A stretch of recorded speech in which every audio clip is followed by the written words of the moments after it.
सोचिए, अगर कोई इंसान बहुत प्यासा है, मतलब तपते रेगिस्तान में हफ्तों से भटक रहा है और अचानक उसे मीठे पानी का एक झरना मिल जाए। ऐसा लगे जैसे जान में जान आ गई हो। बिल्कुल, लेकिन पानी पीते ही अगर वो इंसान खुद पानी बन जाए, तो उस प्यास बुझने की जो चरम संतुष्टि है, उसका आनंद कौन लेगा? ये तो बड़ा अजीब परिदृश्य है। मतलब आनंद लेने वाला तो कोई बचा ही नहीं। एकदम सही। या फिर इसे ऐसे देखें कि शक्कर की एक डली पानी में पूरी तरह घुल जाए और वो खुद पानी ही बन जाए, तो उस मिठास का अनुभव कौन करेगा? हम बचपन से मोक्ष या मुक्ति के बारे में बस यही सुनते आए हैं ना। हाँ, कि आत्मा परमात्मा में वैसे ही मिल जाती है जैसे पानी की कोई बूंद विशाल समुद्र में। बिल्कुल, लेकिन अगर बूंद समुद्र बन गई तो आनंद महसूस करने वाला कोई बचा ही नहीं। आज की इस गहन चर्चा में हम इसी सदियों पुरानी धारणा को डिकोड करने वाले हैं। हमारी आज की चर्चा का आधार विश्व गीता संहिता का एक अंश है, द मिस्ट्री ऑफ मोक्ष एंड द अनामी पाथ। और ये श्रुत बहुत ही खास है। इसमें श्री अरुण रामचंद्र शिलार जी के अनामीवाद दर्शन का जिक्र है। और सबसे दिलचस्प बात, 60 से अधिक गीताओं की जो एआई द्वारा तार्किक डिकोडिंग की गई है, वो इसमें शामिल है। हाँ, और हमारा मिशन भी आज यही है, ये समझना कि क्या मोक्ष सचमुच खुद को मिटा देना है? मतलब क्या आध्यात्मिक रूप से खुद को शून्य कर देना ही अंतिम लक्ष्य है? ये जो प्रस्थान बिंदु है ना, ये बहुत ही तार्किक और गहरा है। सदियों से पूरी दुनिया में यही माना जाता रहा है कि आध्यात्मिक यात्रा का अंतिम लक्ष्य अपना वजूद पूरी तरह मिटा देना है।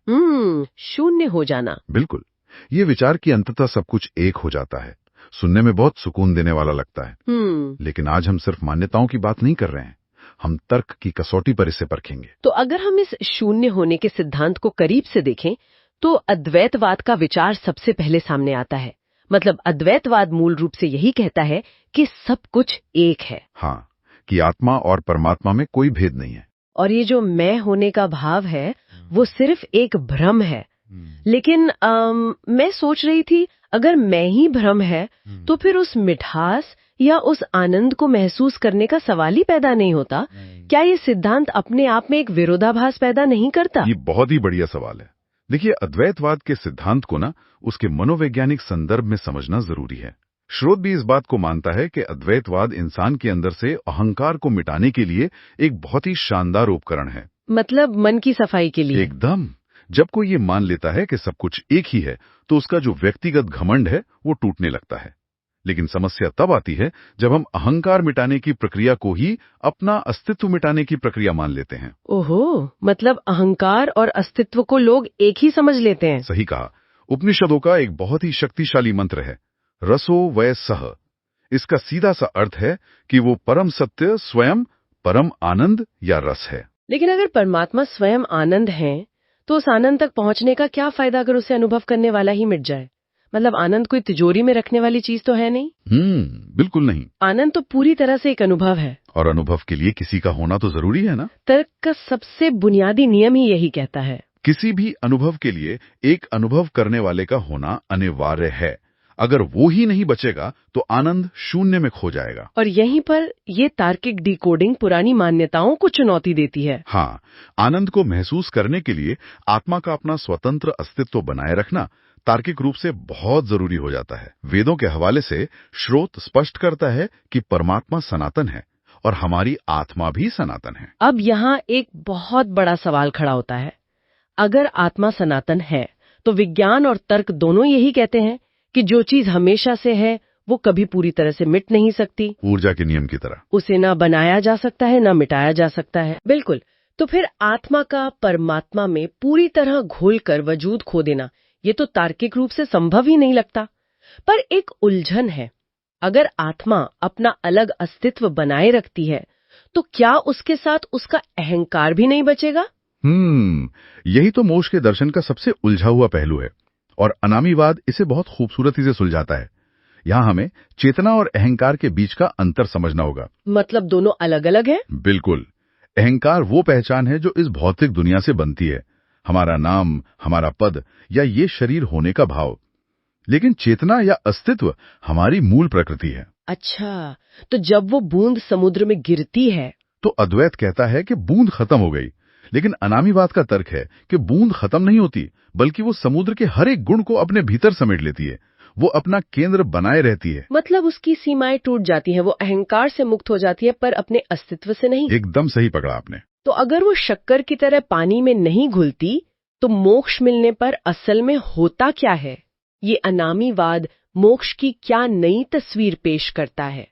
ये मिलन शून्य हुए बिना कैसा होता है? अरुण रामचंद्र शिलार जी का ये दर्शन मोक्ष को शून्य होने के रूप में नहीं, बल्कि एक मिलन के रूप में समझाता है, एक पिता और पुत्र के मिलन की तरह। अरे हाँ, स्रोत में वो कहानी है ना, मैं बताती हूँ। कल्पना कीजिए, एक बेटा है जो सालों पहले अपने पिता से बिछड़ गया था। वो दर दर भटकता है, ठोकरें खाता है, बहुत कष्ट सहता है। हाँ, और फिर सालों बाद जब वो लौटकर अपने पिता के महल में आता है और पिता उसे कसकर गले लगाते हैं, तो वो जो परमानंद होता है वो शब्दों से परे होता है। और अगर हम इसे बड़े परिदृश्य से जोड़कर देखें, तो उस मिलन के क्षण में बेटा अपने पिता में समाकर खुद पिता नहीं बन जाता। बिल्कुल नहीं, दोनों का अस्तित्व अलग अलग रहता है। अगर बेटा पिता बन जाता तो वो गले किससे लगाता? प्रेम को महसूस कर पाते हैं। मतलब सच्चा मोक्ष आत्मा का परमात्मा हो जाना नहीं है। नहीं, बिल्कुल नहीं। मोक्ष का असली अर्थ है आत्मा का बंधनों से मुक्त हो जाना और परम पिता के उस परम राज्य में प्रवेश करना। श्रोत में इस राज्य को अनामी पद कहा गया है। अनामी पद, ये नाम ही बहुत गहरा है। अनामी मतलब जिसका कोई नाम नहीं है, दुनियावी पहचान से परे। तो मोक्ष एक स्वतंत्र चेतना के रूप में उस अनामी पद में प्रवेश करना है। हाँ, और वहां आत्मा जन्म मरण के चक्र से हमेशा के लिए आजाद हो जाती है। श्रोत स्पष्ट करता है कि वो वहां किसी निष्क्रिय अवस्था में नहीं पड़ी रहती। मोक्ष कोई बोरिंग चीज नहीं है। लोगों को अक्सर लगता है कि बस शांति से बैठ जाना है। ऐसा बिल्कुल नहीं है, बल्कि वो अनंत काल तक उस परम रस में गोते लगाती हैं। देखा जाए तो वो आत्मा पहली बार पूरी तरह से जीवंत होती है। अगर ये अनामी पद इतना ही आनंददायक है, तो एक बहुत ही बुनियादी सवाल उठता है। मतलब इस सबका क्या मतलब है? अगर आत्मा सनातन है, परमानंद की हकदार है, तो वो इस दुख भरे संसार में भटक ही क्यों रही है? ये बहुत ही व्यवहारिक सवाल है। मंजिल जानना काफी नहीं है, रास्ते की रुकावटें समझना भी तो जरूरी है। बिल्कुल, वो कौन सी दीवार है जो उसे अनामी पद तक पहुंचने नहीं दे रही? स्रोत के अंतिम हिस्से में इसका बहुत तार्किक विश्लेषण है। हमारी आत्मा असल में 3 पिंजरों में कैद है, और जब तक ये तीनों नहीं टूटते, अनामी पद तक पहुंचना नामुमकिन है। 3 पिंजरे? बाप रे! ये सुनकर तो ऐसा लगता है जैसे आत्मा को किसी बहुत ही हाई सिक्योरिटी जेल में बंद कर दिया गया हो। ये पिंजरे काम कैसे करते हैं? देखिए, ये 3 पिंजरे हैं: स्थूल शरीर, सूक्ष्म शरीर और कारण शरीर। सबसे बाहरी पिंजरा है स्थूल शरीर। मतलब ये भौतिक शरीर जो हड्डियों और मांस से बना है। एकदम, ये शरीर आत्मा को भौतिक दुनिया में बांधता है। भूख, बीमारी, बुढ़ापा, ये सब इसी के हैं। हमारी चेतना इसके साथ इतनी गहराई से जुड़ जाती है कि खुद को शरीर ही मान बैठती है। ये पहली कैद है। लेकिन अगर सिर्फ ये भौतिक शरीर ही पिंजरा होता, तब तो मरने के बाद आत्मा को तुरंत मुक्त हो जाना चाहिए। पर पुनर्जन्म भी तो होता है, मतलब मौत के बाद भी कुछ बचता है। बहुत सही तर्क दिया आपने। यहीं पर दूसरा पिंजरा आता है, सूक्ष्म शरीर। मृत्यु सिर्फ स्थूल शरीर की होती है। सूक्ष्म शरीर मन, बुद्धि, इच्छाओं और स्मृतियों से बना होता है। इसे ऐसे समझ सकते हैं ना, जैसे कंप्यूटर का हार्डवेयर टूट जाए, लेकिन उसका सारा सॉफ्टवेयर और डेटा कहीं क्लाउड में सुरक्षित रहे। बहुत ही सटीक उदाहरण है। अधूरी इच्छाएं, किसी से नफरत, गहरा मोह, ये भौतिक नहीं है, ये सूक्ष्म है। शरीर जल जाता है, लेकिन इच्छाएं बची रहती हैं। और यही इच्छाएं आत्मा को नया शरीर खोजने पर मजबूर करती हैं। ये तो काफी डरावना भी है और रहस्यमयी भी। हाँ, एक अदृश्य पिंजरा है ये। तो फिर ये तीसरा पिंजरा क्या है? कारण शरीर। अगर मन और भावनाएं सूक्ष्म शरीर में है, तो कारण शरीर में क्या बचता है? कारण शरीर सबसे गहरा पिंजरा है। कारण मतलब मूल वजह। ये जन्म जन्मांतर के कर्मों के बीज और गहरे संस्कारों का भंडार है। ये वो ब्लूप्रिंट है जो तय करता है कि अगला जन्म कैसा होगा। ओहो, मतलब सूक्ष्म शरीर की इच्छाएं भी इसी कारण शरीर से पैदा होती हैं? बिल्कुल। जब हम कोई कर्म करते हैं, तो उसका असर संस्कार बनकर कारण शरीर में जमा हो जाता है। जब तक ये डेटाबेस है, आत्मा को बार बार नए शरीर धारण करने ही पड़ते हैं। ये एक लूप है। ये लूप तो ऐसा लगता है कि इसे तोड़ना इंसान के बस की बात ही नहीं है। कारण शरीर से इच्छाएं आई, इच्छाओं के लिए भौतिक दुनिया में आए, फिर कर्म करके नए संस्कार बना लिए। इसे तोड़ें कैसे? स्रोत में इसका रहस्य बहुत वैज्ञानिक तरीके से बताया गया है। दर्पण प्रतिबिंब या मिरर रिफ्लेक्शन का सिद्धांत। मोक्ष की दिशा में अगला कदम है अपने मन को एक शुद्ध दर्पण बनाना। एक शुद्ध शीशा। दार्शनिक रूप से तो ठीक है, पर असल जिंदगी में मन को शीशा कैसे बनाएं? हम इंसान हैं भाई, भावनाएं तो होंगी ही। इसे शीशे के स्वभाव से समझिए। साफ शीशे के सामने खूबसूरत फूल रखें तो वो उससे दिखाता है, बदसूरत चीज रखें तो वो भी दिखाता है। हाँ, वो भेद नहीं करता। लेकिन जैसे ही वो चीज हटाई जाती है, शीशे पर कोई निशान नहीं रहता। वो उस छवि को पकड़ कर नहीं रखता, तुरंत साफ हो जाता है। अरे वाह! मतलब वो अनुभव पूरा करता है, वर्तमान में रहता है, लेकिन उस अनुभव को अपने अंदर स्टोर करके चिपकता नहीं है। बिल्कुल। और हमारा मन एक ऐसा शीशा है जिस पर गोंद लगा है। कोई तारीफ करे तो हम अहंकार से भर जाते हैं, कोई अपमान करे तो सालों नफरत पाले रहते हैं। हम हर अनुभव को पकड़कर संस्कार बना लेते हैं। हाँ, और वही कारण शरीर को मजबूत करते हैं। मन को दर्पण बनाने का मतलब है जीवन पूरी तरह जीना, पर किसी अनुभव से चिपकना नहीं। ये तो उन लोगों के लिए बहुत बड़ा जवाब है जो सोचते हैं कि आध्यात्म का मतलब दुनिया छोड़कर जंगल भाग जाना है। एकदम सही कहा। हमें अपने अस्तित्व को नकारना नहीं है, बल्कि समझना है। साफ शीशे की तरह जीना है ताकि नए संस्कार ना बने और ये पिंजरे टूट सकें। यही इस चर्चा का सबसे बड़ा निष्कर्ष है। अनामीवाद सिखाता है कि हमारा स्वतंत्र अस्तित्व कोई गलती नहीं है जिसे मिटा दिया जाए। यही अस्तित्व उस परम रस को चखने का एकमात्र माध्यम है। तो इस पूरी चर्चा में हमने मोक्ष की उस पुरानी धारणा को डीकोड किया। हमने समझा कि आनंद महसूस करने के लिए आत्मा का स्वतंत्र अस्तित्व कितना जरूरी है। मोक्ष शून्य होना नहीं, बल्कि पिंजरों को तोड़कर परम पिता से मिलन है। सच में ये पूरे दृष्टिकोण को पलट देने वाला विश्लेषण है। जो पहले एक डरावने खालीपन जैसा लगता था, वो अब खुद को पूरी तरह से जीवंत करने की प्रक्रिया बन गया है। बिल्कुल। और इस पूरी यात्रा को समझने के बाद मेरे मन में एक विचार आ रहा है जो इस स्रोत से ही प्रेरित है।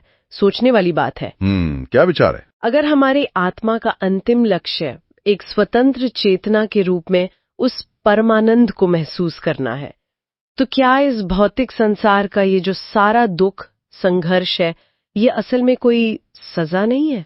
तो फिर क्या है ये? क्या ये मुमकिन है कि ये संसार हमारी चेतना की कोई बहुत ही कठोर और एडवांस ट्रेनिंग हो?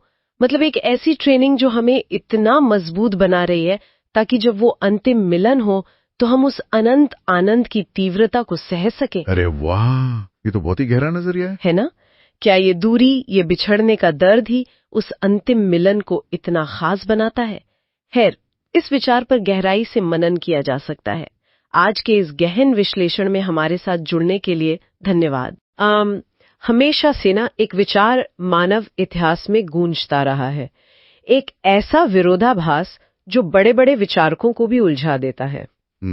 हाँ, और ये उलझन कोई नई नहीं है, ये सदियों से चली आ रही है। बिल्कुल।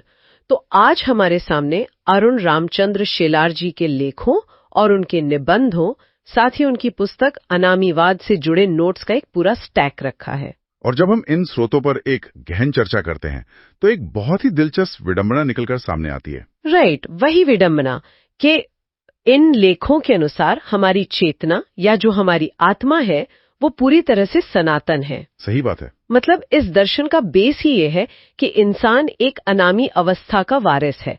अनामी यानी जिसका कोई नाम, रूप या सीमा ना हो, एक एकदम स्वतंत्र और शुद्ध परमानंद की अवस्था। एक असीमित आकाश की तरह। हाँ, लेकिन अगर ये सच है कि मूल रूप से हम उस अनंत आकाश में उड़ने के लिए बने हैं, तो फिर ये जन्म और मृत्यु का अंतहीन चक्र क्यों चल रहा है? यही तो सबसे बड़ा सवाल है। मतलब वो कौन सी अदृश्य दीवार है, या कह लें कि वो कौन सा पिंजरा है जिसने इस इतनी विशाल चेतना को एक बहुत ही सीमित दायरे में कैद कर रखा है? और आज की हमारी इस चर्चा का जो मिशन है वो अनामीवाद के नजरिए से इन्हीं पिंजरों की बनावट को डिकोड करना है। बिल्कुल। और साथ ही उस दर्पण प्रतिबिंब के विज्ञान को समझना है जो इस कैद को हमेशा के लिए तोड़ने का दावा करता है? तो इस पूरी चर्चा की नींव जिस एक बिंदु पर टिकी है ना, उसे समझना सबसे पहले बहुत जरूरी है। अच्छा, वो कौन सा बिंदु है? वो ये है कि इन स्रोतों में बार बार ये स्पष्ट किया गया है कि आत्मा और उस अनामी या परम अवस्था के बीच कोई भौगोलिक दूरी नहीं है। भौगोलिक दूरी नहीं है मतलब हमें कहीं जाना नहीं है? बिल्कुल नहीं। ये कोई ऐसी यात्रा नहीं है जहाँ किसी को मीलों का सफर तय करके किसी दूसरे ब्रह्मांड में या किसी स्वर्ग में जाना हो। तो फिर दूरी किस चीज की है? इस दर्शन के अनुसार दूरी केवल आवरण की है, मतलब परतों की है। आत्मा और उस सर्वोच्च चेतना के बीच कुछ बहुत ही जटिल और सूक्ष्म परतें हैं। एक तरह की कवरिंग है। हाँ, और जब तक इन परतों की जो कार्य प्रणाली है, इनका जो विज्ञान है, उसे डिकोड नहीं किया जाता, तब तक इस चक्र से बाहर आने की बात करना बेमानी है। तो अगर ये दूरी अंतरिक्ष या किसी फिजिकल जगह की नहीं है बल्कि बनावट की है, तो फिर सवाल ये उठता है कि ये आवरण असल में है क्या? स्रोत सामग्री इस आत्मा को 3 अलग अलग पिंजरों में कैद बताती है। राइट। और जो लोग भी आध्यात्मिक दर्शन में थोड़ी बहुत रुचि रखते हैं वो शायद जानते होंगे कि सबसे बाहरी परत स्थूल शरीर है, जिसे हम फिजिकल बॉडी कहते हैं। सही कहा। ये मांस, हड्डियों और रासायनिक तत्वों से बना वो हार्डवेयर है जो समय के साथ पुराना होता है और आखिरकार नष्ट हो जाता है। जैसे वो रशियन नेस्टिंग डॉल्स होती है ना, मैत्रियोश्का डॉल्स। हाँ, अरे वाह, हाँ बिल्कुल वैसा ही। मतलब हम अक्सर सोचते हैं कि वो सबसे बाहरी गुड़िया टूटेगी और बस हम आजाद हो जाएंगे। अनामीवाद के दस्तावेज भी एक बहुत ही प्रासंगिक भ्रम की ओर इशारा करते हैं जो इंसानी सोच में गहराई से बैठा है। और वो भ्रम क्या है? यही विचार की भौतिक मृत्यु ही अंतिम मुक्ति है, कि चलो शरीर छूटा तो सब बंधन टूट गए।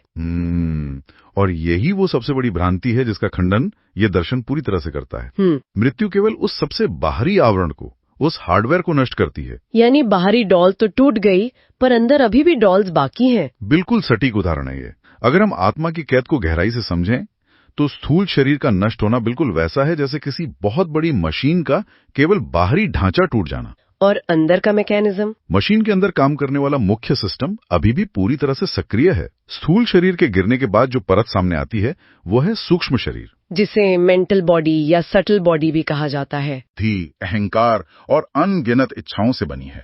अच्छा, यहाँ ना स्रोतों में एक बहुत ही आधुनिक और दिलचस्प रूपक का इस्तेमाल किया गया है जो मुझे बहुत पसंद आया। कौन सा? इन नोट्स में इस सूक्ष्म शरीर को एक पेन ड्राइव या हार्ड ड्राइव की तरह समझाया गया है। हाँ, ये एनालॉजी काफी कमाल की है ना?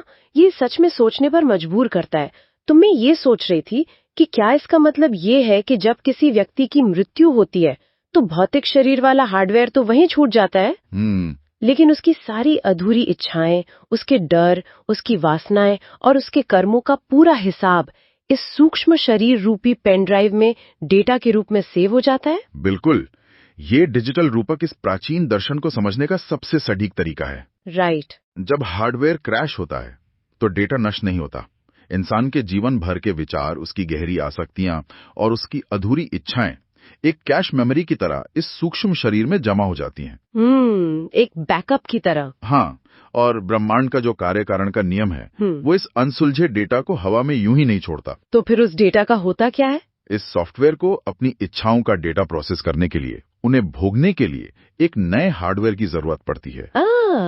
तो क्या यही पेन ड्राइव हमें नए शरीर की ओर खींचती है? बिल्कुल, और यही वो जरूरत है जो आत्मा को एक नए जन्म, एक नए भौतिक शरीर की ओर मजबूरी में खींच लेती है। मतलब जब तक वो डेटा जीरो नहीं होता तब तक इस सूक्ष्म शरीर की ड्राइव में एक भी अधूरी इच्छा का कोड बाकी है। नया हार्डवेयर तलाशने की ये प्रक्रिया चलती ही रहेगी। जन्म मरण का चक्र नहीं रुकेगा। रुको, अगर ये सिर्फ एक डेटा ट्रांसफर है तो एक बहुत बड़ा तार्किक सवाल यहाँ खड़ा होता है। बताइए। मान लेते हैं कि इच्छाओं का डेटा सूक्ष्म शरीर में सेव है और वो नए शरीर में जा रहा है, लेकिन इस पूरी प्रक्रिया को मजबूर कौन कर रहा है? बहुत गहरा सवाल है। मतलब वो क्या चीज है जो इस सिस्टम को ये यकीन दिला रही है कि उसे बार बार नया हार्डवेयर चाहिए ही चाहिए? क्या इस पूरे सिस्टम के अंदर कोई और भी गहरी परत है? हाँ, कोई ऐसा वायरस है जो इस लूप को लगातार चला रहा है? बिल्कुल, और इसी सवाल के जवाब में अनामीवाद का सबसे गहरा सिद्धांत सामने आता है, जिसे कारण शरीर या कॉजल बॉडी कहते हैं। कारण शरीर मतलब रशियन डॉल की सबसे अंदर वाली गुड़िया। एकदम सही। अगर स्थूल शरीर हार्डवेयर है और सूक्ष्म शरीर इच्छाओं का सॉफ्टवेयर है, तो ये कारण शरीर इस पूरे सिस्टम का वो मूलभूत बग है, या कह लें वो वायरस है जो इस पूरी व्यवस्था को शक्ति दे रहा है। तो ये वायरस असल में है क्या? ये कारण शरीर मूल रूप से अज्ञान है। अज्ञान मतलब इग्नोरेंस? हाँ, इग्नोरेंस।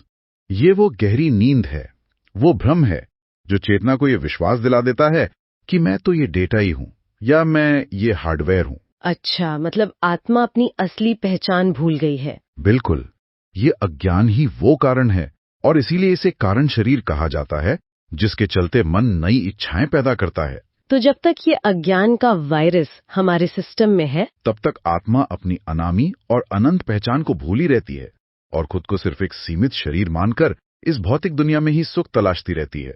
बाप रे, इन तीनों परतों को एक साथ देखने पर तो तस्वीर एकदम साफ हो जाती है ना? ये एक चेन रिएक्शन की तरह काम कर रहा है। बिल्कुल। अज्ञान का जो मूल वायरस है, जो कारण शरीर है, वो ये भ्रम पैदा करता है कि भौतिक चीजों में सुख है।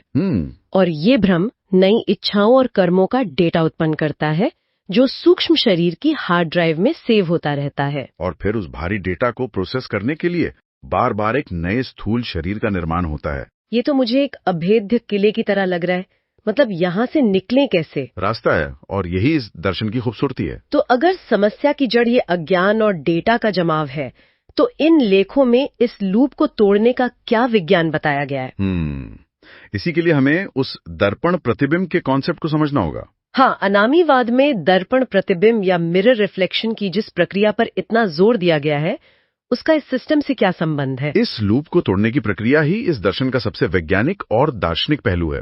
दर्पण प्रतिबिंब को समझने के लिए हम उसी डिजिटल रूपक को थोड़ा आगे बढ़ाते हैं। अच्छा, कैसे? मान लीजिए कि जो हमारा मन है वो एक मॉनिटर या एक स्मार्टफोन की स्क्रीन है, जिसका असली काम चेतना के शुद्ध प्रकाश को प्रतिबिंबित करना है। राइट, रिफ्लेक्ट करना है। लेकिन जन्म जन्मांतर की इच्छाओं, क्रोध, मोह, अहंकार और कर्मों के डेटा ने स्क्रीन पर इतनी धूल जमा कर दी है, इतने पॉपअप विंडोज खोल दिए कि स्क्रीन पूरी तरह से छुप गई है। हाँ, ये तो आज के समय से बहुत जुड़ता है। जैसे हमारे स्मार्टफोन की स्क्रीन पर इतने धब्बे या स्मजेस लग जाएं कि हम उस पर कोई मैसेज पढ़ ही ना पाएं। बिल्कुल सही कहा।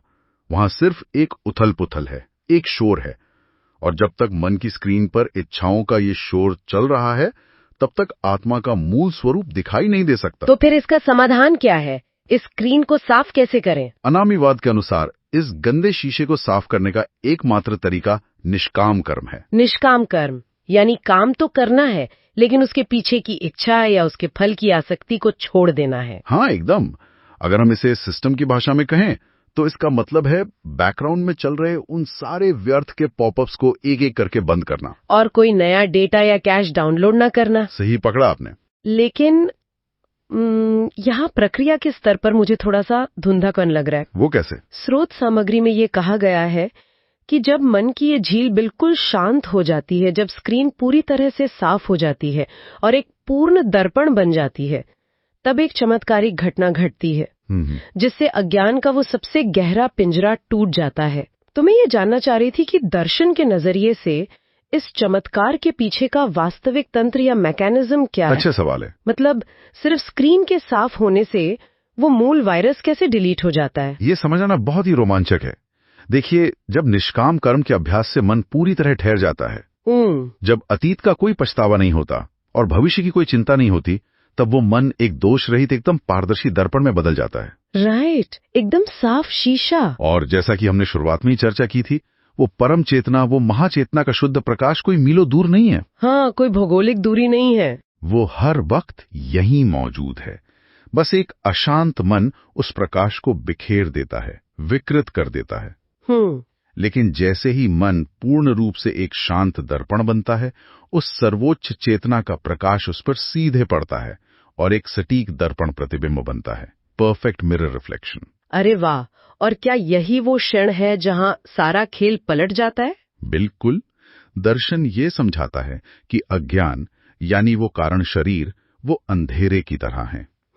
अज्ञान कोई ठोस वस्तु नहीं है, ये सिर्फ ज्ञान या प्रकाश की अनुपस्थिति है। राइट, जैसे कमरे में अंधेरा है मतलब रोशनी नहीं है। हाँ, तो जैसे ही मन के शांत दर्पण पर वो परम प्रकाश पूरी तरह से रिफ्लेक्ट होता है, वैसे ही आत्मा को तुरंत अपनी असलियत का बोध हो जाता है। उसे सब याद आ जाता है। उसे समझ आ जाता है कि मैं ये डेटा नहीं ही, मैं ये हार्डवेयर नहीं हूं, मैं तो वो प्रकाश हूं जो इस स्क्रीन पर पड़ रहा है। और बस प्रकाश के आते ही अज्ञान का वो जो सबसे गहरा पिंजरा था, वो कारण शरीर तुरंत और हमेशा के लिए भस्म हो जाता है। ये कोई क्रमिक प्रक्रिया नहीं है कि धीरे धीरे होगा। अच्छा। नहीं, ये 1 सेकंड के 1000वें हिस्से में घटने वाली घटना है। इसे सुनकर तो ये स्पष्ट होता है कि मोक्ष वास्तव में कोई प्राप्त करने वाली चीज है ही नहीं। बिल्कुल नहीं। बल्कि ये वो अवस्था है जो हमेशा से हमारे पास है, पहले से मौजूद है। बस उसे ढकने वाले शोर को हमें हटाना है। एकदम सही। और अज्ञान के कटते ही इच्छाओं की उस पेन ड्राइव का कोई अर्थ ही नहीं रह जाता। और फिर नया शरीर धारण करने की जो मजबूरी थी वो वहीं खत्म हो जाती है। हाँ, चक्र टूट जाता है। लेकिन देखिए, जब इन ग्रंथों का ये सैद्धांतिक हिस्सा सामने आता है ना कि इच्छाएं छोड़ दो, मन को शांत कर लो, तो किसी के भी मन में एक बहुत ही स्वाभाविक और व्यवहारिक शंका पैदा होती है। हाँ, एक प्रैक्टिकल डर आ जाता। बिल्कुल। क्या इस कैश को पूरी तरह क्लियर करने के लिए इंसान को सिस्टम शटडाउन करके समाज से कटना पड़ेगा? क्या एक आम इंसान को अपनी जिम्मेदारियां, अपना परिवार छोड़कर हिमालय की किसी गुफा में जाना होगा? ये बहुत ही वैलिड सवाल है। क्योंकि अगर इस साफ दर्पण को पाने की यही शर्त है, तो फिर ये दर्शन हम जैसी आम दुनिया के लिए तो लगभग अव्यवहारिक हो जाता है ना? हाँ, लेकिन ये एक बहुत ही महत्वपूर्ण बिंदु है और इन लेखों में इस शंका का बहुत ही तर्कसंगत समाधान दिया गया है। अच्छा, क्या समाधान है? स्रोत सामग्री किसी भी प्रकार के पलायनवाद का कड़ा विरोध करती है। मतलब एस्केपिज्म को बिल्कुल नहीं मानती। बिल्कुल नहीं। अनामीवाद और भारतीय दर्शन के अन्य ग्रंथों में सच्चा वैराग्य घर बार छोड़कर भागने को नहीं कहा गया है। यहाँ कमल के फूल का एक बहुत ही सुंदर और सटीक उदाहरण सामने रखा गया है। लोटस का उदाहरण। हाँ, कमल की जड़ें कीचड़ में होती हैं। वो उसी गंदे पानी से अपना पोषण लेता है, लेकिन उसके पत्तों की बनावट कुछ ऐसी होती है कि पानी की एक भी बूंद उस पर ठहर नहीं सकती। ये बात तो है, पानी हमेशा फिसल जाता है। बस यही है सच्चा वैराग्य। तो अगर हम कमल के इस सिद्धांत को आज के जीवन से, हमारी मॉडर्न लाइफस्टाइल से जोड़कर देखें, तो ये बात बहुत गहरी हो जाती है। बिल्कुल। इसका मतलब है कि व्यक्ति इस संसार के नेटवर्क में बना रह सकता है, वो ऑफिस जा सकता है, व्यापार कर सकता है, अपने परिवार के बीच रह सकता है। हाँ, वो सारा डेटा प्रोसेस कर सकता है, लेकिन उसे उस डेटा को अपने अंदर सेव नहीं करना है। यही तो कुंजी है। मतलब सफलता मिलने पर ये मैंने किया वाला अहंकार और विफलता मिलने पर गहरी निराशा, ये दोनों ही वो कीचड़ है जिन्हें हमें अपने पत्तों पर चिपकने नहीं देना है। बिल्कुल सही।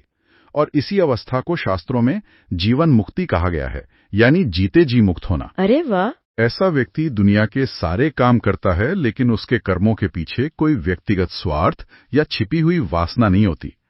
और जब कर्म बिना किसी आसक्ति के होता है, तो वो सूक्ष्म शरीर में कोई नया डेटा या संस्कार बनाता ही नहीं है। और जब कोई नया डेटा सेव ही नहीं हो रहा है, तो मन का जो दर्पण है वो स्वाभाविक रूप से साफ रहने लगता है। हाँ, और जब ये अवस्था एकदम पक्की और स्थायी हो जाती है, तो भौतिक शरीर के छूटने के बाद आत्मा किसी नए पिंजरे में नहीं जाती, बल्कि वो हमेशा के लिए उस अनामी पद में प्रस्थान कर जाती है, विश्राम पाती है, जो उसकी मूल प्रकृति है। तो अगर इस पूरी गहरी दार्शनिक यात्रा को एक जगह समेटा जाए, तो निष्कर्ष बहुत ही स्पष्ट है।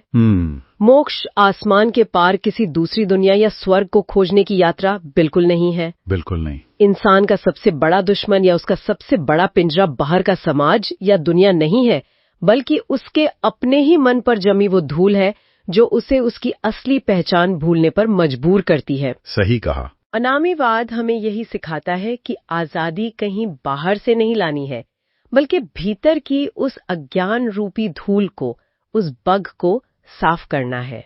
और आज के युग में तो इसकी प्रासंगिकता और भी बढ़ जाती है। हाँ, आजकल तो हर तरफ शोर ही शोर है। जहाँ हर तरफ सूचनाओं की बाढ़ है, जहाँ इंसान का मन हर सेकंड हजारों नई इच्छाओं से घिर रहा है, वहाँ ये दर्शन केवल एक आध्यात्मिक विचार नहीं रह जाता, बल्कि ये बहुत काम का है। हाँ, ये मानसिक शांति का एक बहुत ही व्यावहारिक विज्ञान बन जाता है। ये हमें सिखाता है कि संसार में रहते हुए भी अपनी जिम्मेदारियों से भागे बिना मानसिक रूप से कैसे आजाद और अछूता रहा जा सकता है। बिल्कुल, ये दर्शन वास्तव में सोचने के कई नए दरवाजे खोलता है।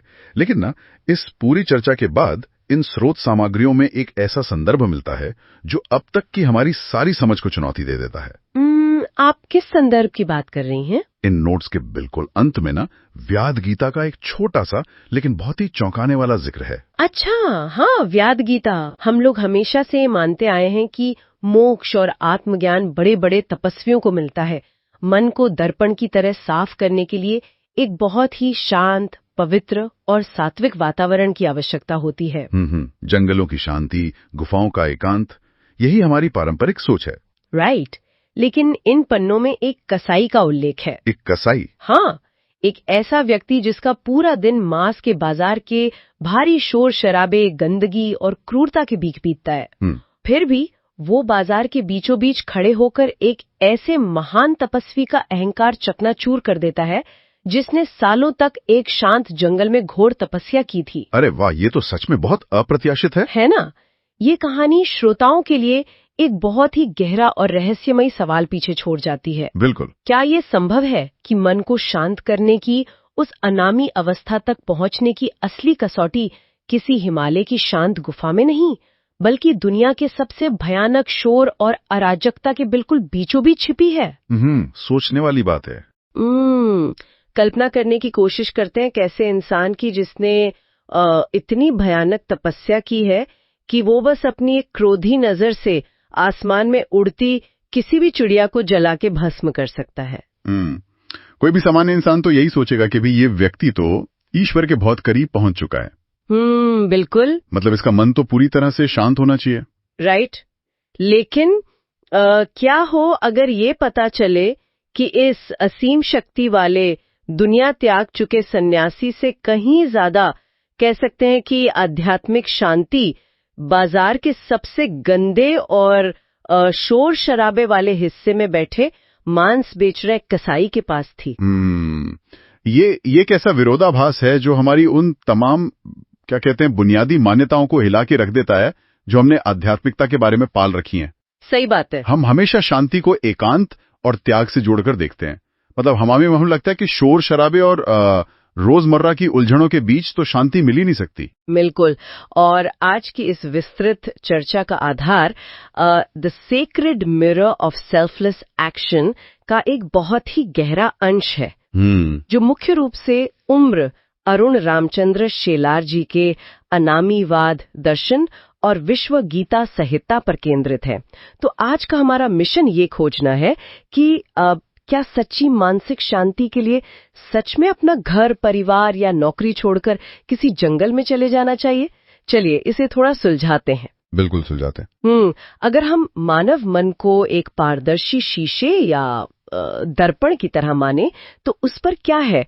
उस पर हमारी रोजमर्रा की इच्छाएं, हमारे स्वार्थ और सबसे बढ़कर हमारे अहंकार की बहुत ही मोटी धूल जमी हुई है। और भौतिक विज्ञान का बहुत ही सीधा सा नियम है कि जब तक किसी भी दर्पण पर धूल की परत जमी हो, वो किसी भी चीज का स्पष्ट अक्स नहीं दिखा सकता। मतलब जब तक मन के इस शीशे से अहंकार की ये मोटी धूल साफ नहीं होगी, तब तक उस परम आनंद का अनुभव करना असंभव है। राइट। सवाल ये नहीं है कि कोई हिमालय की गुफा में बैठा है या किसी मल्टीनेशनल कंपनी के बोर्ड रूम में। असली सवाल ये है कि इस शीशे को साफ कैसे किया जाए। तो फिर ये शीशा साफ कैसे होगा? इसका जवाब खोजने के लिए कोई भारी भरकम सिद्धांत गढ़ने की बजाय चलिए उस सन्यासी और कसाई वाली हैरान करने वाली ऐतिहासिक घटना की गहराई में चलते हैं। हाँ, ये कहानी बहुत कुछ साफ कर देती है। बिल्कुल। ये घटना महाभारत के वन पर्व से आती है। तो कौशिक नाम के एक ब्राह्मण थे। जीवन के सत्य को खोजने की चाह में कौशिक ने घर बार छोड़ दिया और एक घने जंगल में चले गए। टिपिकल सन्यासी वाला रास्ता। राइट। वहां उन्होंने सालों तक बहुत कठिन तपस्या की, अपनी हर शारीरिक इच्छा को पूरी तरह से दबा दिया। इस तपस्या का नतीजा ये हुआ कि उन्हें कुछ चमत्कारी सिद्धियां मिल गईं। अच्छा। तो एक दिन की बात है, कौशिक एक पेड़ के नीचे गहरे ध्यान में बैठे थे। तभी ऊपर बैठी एक चिड़िया ने उन पर बीट कर दी। कौशिक का ध्यान टूटा और उन्होंने भयानक गुस्से से ऊपर उस चिड़िया की तरफ देखा। और फिर जो हुआ वो हैरान करने वाला था। बिल्कुल। उनकी आंखों से मानो आग निकली और वो बेचारी चिड़िया वहीं जलकर भस्म हो गई। देखिए, इस पूरी घटना के मनोविज्ञान को समझना बहुत जरूरी है यहाँ पर। हाँ, बताइए। कौशिक ने सालों तक अपनी शारीरिक इच्छाओं को मारा जरूर, लेकिन ये जो घटना घटी इसने साबित कर दिया कि उनके मन के भीतर एक बहुत बड़े अहंकार ने जन्म ले लिया था। राइट, उन्हें लगा होगा कि वो बहुत शक्तिशाली हो गए हैं। बिल्कुल, उन्हें लगा कि वो प्रकृति के नियमों से ऊपर उठ गए। उनके पास किसी भी चीज को नष्ट करने की अपार शक्ति आ गई है। मतलब उन्होंने इच्छाओं को खत्म नहीं किया था, केवल उन्हें दबाया था। और जब इच्छाएं दबती हैं तो वो अहंकार का रूप ले लेती हैं। सही बात है। अगर इसे आज के आधुनिक जीवन के संदर्भ में समझने की कोशिश करें तो ये कुछ वैसा ही है जैसे कोई व्यक्ति अपने जीवन और ऑफिस के तनाव से भागकर 10 दिन के किसी बहुत ही सख्त साइलेंट मेडिटेशन कैंप में जाए। वहां उसे थोड़ी मानसिक शांति भी महसूस हो, लेकिन जैसे ही वो वापस अपनी सामान्य जिंदगी में लौटे, किसी कैफे में जाए और इस बात पर बुरी तरह भड़क जाए कि वेटर ने उसकी कॉफी में चीनी ज्यादा क्यों डाल दी। अरे वाह, ये कॉफी वाली बात दिलचस्प है, लेकिन इसे थोड़ा और गहराई से देखने की आवश्यकता है। अच्छा, मतलब वो व्यक्ति केवल चीनी ज्यादा होने पर नहीं भड़क रहा है। तो फिर किस बात पर? वो इसलिए भड़क रहा है क्योंकि उसके भीतर का जो मैं है कि मैं एक शांत इंसान हूँ, मैं अभी अभी एक मेडिटेशन कैंप से आया हूँ, मेरी चेतना का स्तर बहुत ऊंचा है, तो मेरे साथ कुछ भी गलत कैसे हो सकता है, वो मैं आहत हुआ है। बिल्कुल सही पकड़ा आपने। यहाँ जो बात सबसे ज्यादा हैरान करने वाली है वो ये है कि कौशिक के साथ भी ठीक ऐसा ही हुआ। चिड़िया को भस्म करने के बाद उनके भीतर एक अजीब सा गुरूर आ गया। उनका जो बाहरी भौतिक आवरण था वो तो जंगल की शांति से ढका था, राइट, लेकिन उनका आंतरिक पिंजरा यानी उनका अहंकार वो पहले से भी कहीं अधिक मजबूत हो चुका था। और ये गुरूर कितनी जल्दी टूटता है ये कहानी का अगला हिस्सा बताता है। तो कुछ समय बाद कौशिक जंगल से निकलकर एक गांव में भिक्षा मांगने जाते हैं। वो एक घर के दरवाजे पर खड़े होकर आवाज लगाते हैं। अब घर के अंदर एक साधारण सी स्त्री थी जो उस वक्त अपने पति की सेवा कर रही थी, उसे भोजन करा रही थी। ठीक है। वो अंदर से ही कौशिक से कहती है कि मुनिवर कृपया थोड़ा इंतजार करें, मैं अपना काम खत्म करके अभी आती हूँ। और कौशिक तो वैसी अहंकार से भरे हुए थे। बिल्कुल। अब कौशिक जो अभी अभी एक चिड़िया को अपनी नजरों से भस्म करके आए थे, उनका पारा फिर से 7वें आसमान पर पहुंच जाता है। उन्हें लगता है कि भाई एक साधारण सी घरेलू औरत एक महान सिद्ध तपस्वी को इंतजार करने के लिए कैसे कह सकती है। तो कौशिक का वो अहंकार, बिल्कुल, जिसे उन्होंने तपस्या के नाम पर पाला था, वो फिर से आहत हो गया। मतलब वो अपनी उसी क्रोधी दृष्टि का प्रयोग उस स्त्री पर करना चाहते थे, ठीक वैसे ही जैसे उन्होंने उस चिड़िया पर किया था। लेकिन तभी वो स्त्री मुस्कुराती है और घर के अंदर से ही एक ऐसी बात कहती है जो कौशिक के होश उड़ा देती है। क्या कहती है वो? वो कहती है, हे मुनि, मुझ पर व्यर्थ ही क्रोध मत कीजिए। मैं कोई वो जंगल की चिड़िया नहीं हूं जो आपकी इन क्रोधी नजरों से जलकर भस्म हो जाऊंगी। अरे वाह! ये सुनते ही कौशिक पूरी तरह से स्तब्ध रह जाते हैं। ये स्वाभाविक भी है। कौशिक के लिए ये एक बहुत बड़ा मनोवैज्ञानिक झटका था। वो सोच में पड़ गए होंगे कि इस घरेलू औरत को, जो शायद अपने घर की चारदीवारी से कभी बाहर भी नहीं निकली है, उसे घने जंगल में घटी उस अत्यंत गुप्त घटना के बारे में कैसे पता चला। ये तो लगभग असंभव था। बिल्कुल। और यहीं पर कौशिक का सारा अहंकार उस स्त्री के चरणों में गिर जाता है। वो समझ जाते हैं कि असली ज्ञान तो इस स्त्री के पास ही है। राइट। वो उससे सत्य का ज्ञान मांगते हैं। लेकिन यहाँ ये बात बहुत ही दिलचस्प हो जाती है। कैसे? वो स्त्री उन्हें खुद उपदेश नहीं देती। वो कहती है कि अगर सच्चा धर्म और सत्य सीखना है तो वहां से सीधे मिथिला नगर जाइए। वहां बाजार में आपको एक व्याध मिलेगा, यानी एक कसाई जो मांस बेचता है। आप उससे जाकर शिक्षा लीजिए। ये बहुत ही, जरा सोचिए इस बात की गहराई को। एक सिद्ध तपस्वी ब्राह्मण जिसने अपनी पूरी जिंदगी शास्त्रों में और पवित्रता के नियमों में लगा दी, उसे जीवन का सर्वोच्च ज्ञान लेने के लिए एक मांस बेचने वाले कसाई के पास भेजा जा रहा है। देखिए, ये उस समय के समाज के लिए ही नहीं बल्कि आज के समाज के लिए भी एक बहुत बड़ा वैचारिक भूकंप है। सही बात है। जब कौशिक मिथिला पहुंचते हैं तो वो देखते हैं कि वो व्याध बाजार के बीचों बीच बैठा है। वहां भयानक शोर है, चारों तरफ मांस के टुकड़े हैं, ग्राहक मोल भाव कर रहे हैं। बाप रे! कौशिक को तो ये सब देखकर बहुत घिनाई होगी। स्वाभाविक रूप से बहुत घिन आती है, लेकिन वो व्याध अपना काम करते हुए कौशिक को देखते ही पहचान लेता है और कहता है कि मुझे पता है आपको उस पतिव्रता स्त्री ने भेजा है। इसके बाद जो संवाद शुरू होता है भाई वही महान व्याद गीता है। तो मतलब एक कसाई बाजार के शोर शराबे में बैठकर एक महान तपस्वी को गीता का ज्ञान दे रहा है। बिल्कुल। वो व्याध कौशिक से कहता है कि हे ब्राह्मण, जन्म या किसी पेशे से कोई इंसान पवित्र या अपवित्र नहीं होता। मैं ये जो मांस काटने का काम कर रहा हूँ ये मेरा प्रारब्ध है, मेरी वर्तमान परिस्थिति का कर्तव्य है। मैं इसे किसी स्वार्थ से नहीं बल्कि एक वृत्ति मानकर करता हूँ। और यहीं पर स्रोत सामग्री बार बार अनामीवाद का जिक्र करती है। तो ये अनामीवाद असल में है क्या? इसका इस कसाई से क्या लेना देना है? ये बहुत ही महत्वपूर्ण बिंदु है। अनामी शब्द का शाब्दिक अर्थ है बिना नाम का या नाम रहित। अच्छा।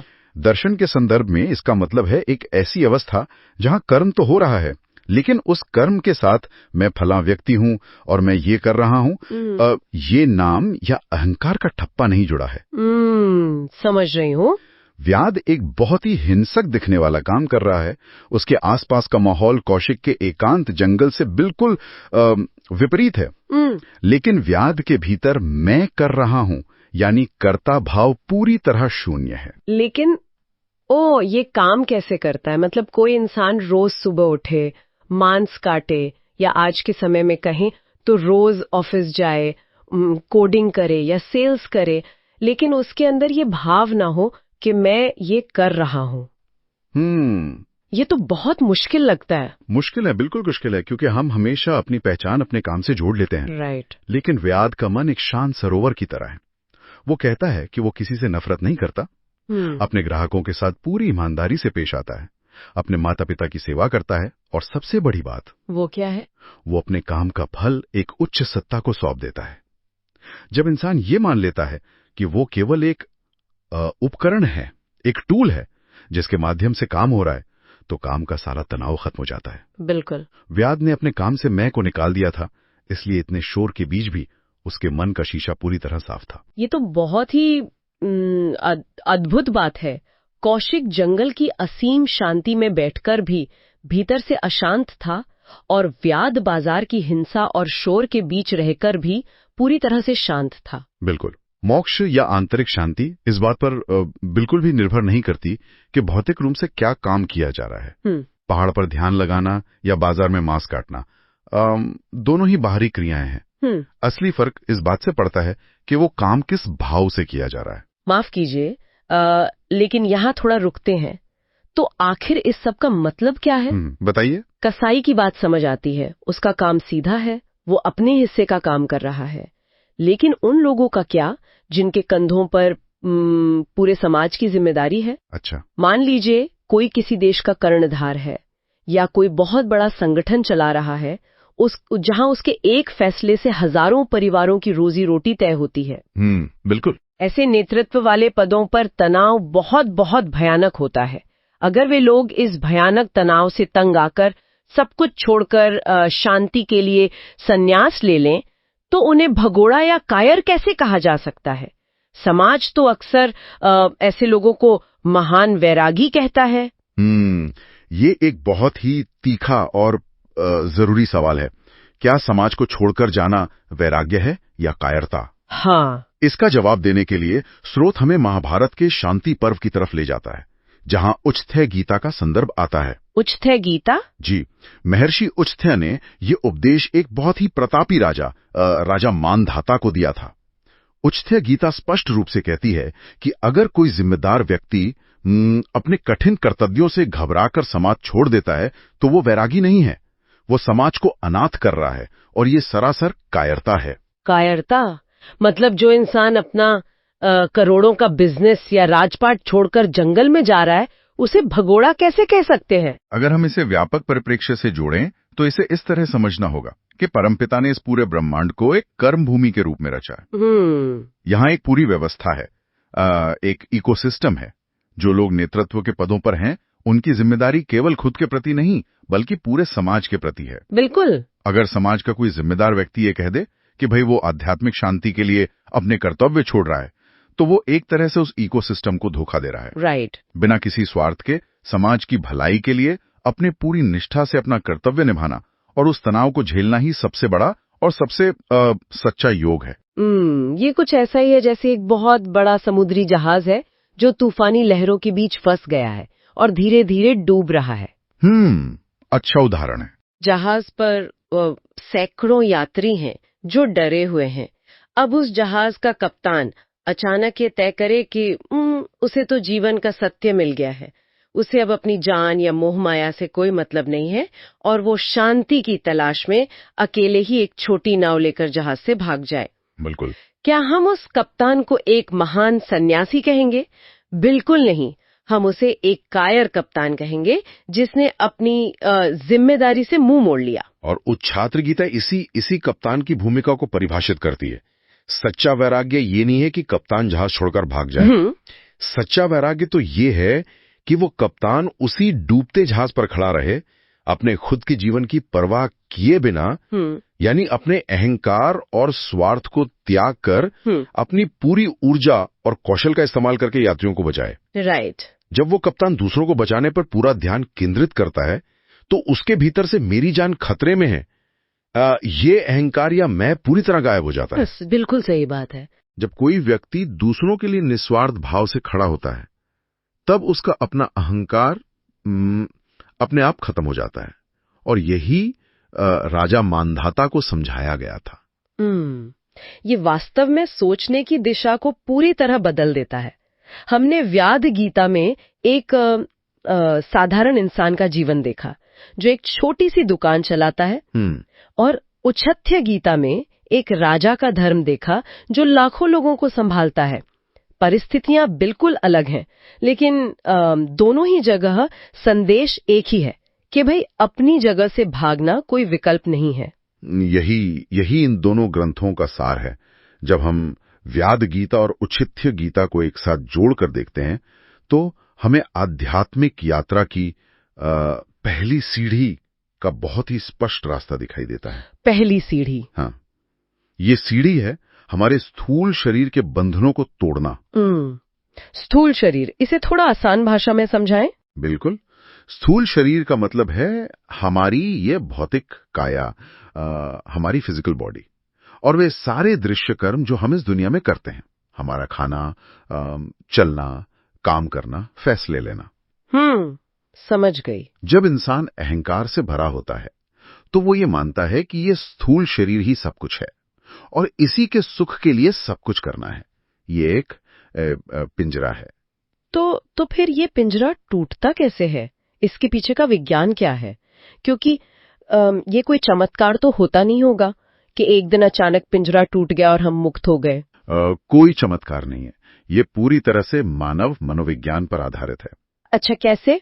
इसे ऐसे समझिए, जब हम कोई काम करते हैं और उसके फल की चिंता करते हैं, मतलब मुझे प्रमोशन मिलेगा या नहीं, लोग मेरी तारीफ करेंगे या नहीं, तो हमारा दिमाग वर्तमान में नहीं बल्कि भविष्य में जी रहा होता है। राइट। ये अंतराल ही एंजाइटी या तनाव पैदा करता है। बिल्कुल सही बात है। लेकिन जब हम मैं को और फल की आसक्ति को हटा देते हैं तो हमारा सारा फोकस सिर्फ उस काम के मैकेनिक्स पर आ जाता है। ये ठीक वैसा ही है जैसे एक बहुत ही कुशल सर्जन ऑपरेशन थिएटर में काम कर रहा हो। उस वक्त सर्जन का पूरा ध्यान केवल सही नस को काटने और सही टाका लगाने पर होता है। राइट। वो कुछ और नहीं सोच सकता उस वक्त। बिल्कुल। अगर वो उस वक्त ये सोचने लगे कि अगर ये मरीज मर गया तो मेरी क्या बदनामी होगी, या बच गया तो मुझे कितना पैसा मिलेगा, तो उसके हाथ कांपने लगेंगे। सही बात है। लेकिन जब वो अनामी हो जाता है, जब वो सिर्फ एक उपकरण बन जाता है, तो सर्जरी सफल होती है। यही वो विज्ञान है जो मन को स्थिर करता है और स्थूल शरीर के पिंजरे को तोड़कर शीशे को साफ करता है। तो इस पूरी चर्चा से जो एक बहुत ही स्पष्ट और व्यावहारिक बात निकलकर सामने आती है वो ये है कि ईश्वर को पाने के लिए, या कह लें सत्य को महसूस करने के लिए, मन की उस असीम शांति को पाने के लिए किसी को भी अपना घर-बार, शहर या जिम्मेदारी छोड़ने की कोई आवश्यकता नहीं है। बिल्कुल नहीं है। वास्तव में हमारा रोजमर्रा का जीवन हमारा ऑफिस, हमारा बिजनेस, हमारी रसोई और हमारे परिवार के प्रति हमारी दैनिक जिम्मेदारियां ही हमारा सबसे बड़ा तपोवन है। सही कहा आपने। असली तपस्या भागने में नहीं है, बल्कि यहीं रहकर इसी शोर शराबे के बीच बिना स्वार्थ के अपना काम पूरी पूर्णता के साथ करने में है। और यही अनामीवाद का पहला चरण है। स्थूल शरीर के स्तर पर कर्मयोग को साध लेना ही आध्यात्मिक यात्रा की ठोस नींव है। लेकिन क्या? यहाँ स्रोत सामग्री एक बहुत ही गहरे सवाल की ओर इशारा करती है, जिसे नजरअंदाज नहीं किया जा सकता। और वो सवाल क्या है?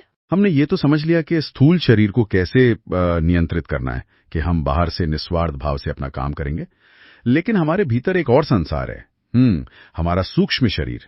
सूक्ष्म शरीर मतलब हमारा मन और हमारी भावनाएं। बिल्कुल, हमारा मन, विचार और भावनाएं सूक्ष्म शरीर का हिस्सा है। ये मन बहुत चंचल है। आप बाहर से कितने भी शांत क्यों ना दिखें, आप ऑफिस का काम पूरी ईमानदारी से कर रहे हो, लेकिन जब आप संसार में काम करेंगे तो मन के भीतर लगातार आशा, निराशा, सुख, दुख, सफलता और विफलता की लहरें उठती रहेंगी। राइट, ये तो होता ही है। तो इस हमेशा हिलने डुलने वाले सूक्ष्म शरीर को कैसे स्थिर किया जाए? हमारी स्रोत सामग्री इसी बिंदु पर पिंगला गीता का संदर्भ देती है। आप पिंगला गीता? हाँ, जो एक वेश्या के वैराग्य की कथा है। ये कथा हमें बताती है कि मन के सूक्ष्म प्रपंच को, इस आंतरिक शोर को कैसे शांत किया जाए। अरे वाह, वाकई वो आध्यात्मिक यात्रा का एक बिल्कुल नया और शायद इससे भी अधिक चुनौतीपूर्ण स्तर होगा, जिसे खोजना अपने आप में एक अलग और विस्तृत विषय है। बिल्कुल, वो एक अलग ही गहराई है। लेकिन आज के इस चर्चा को समेटते हुए जो स्रोत हमने आज खंगाले हैं, उनसे एक बहुत ही गहरा विचार उभर कर आता है।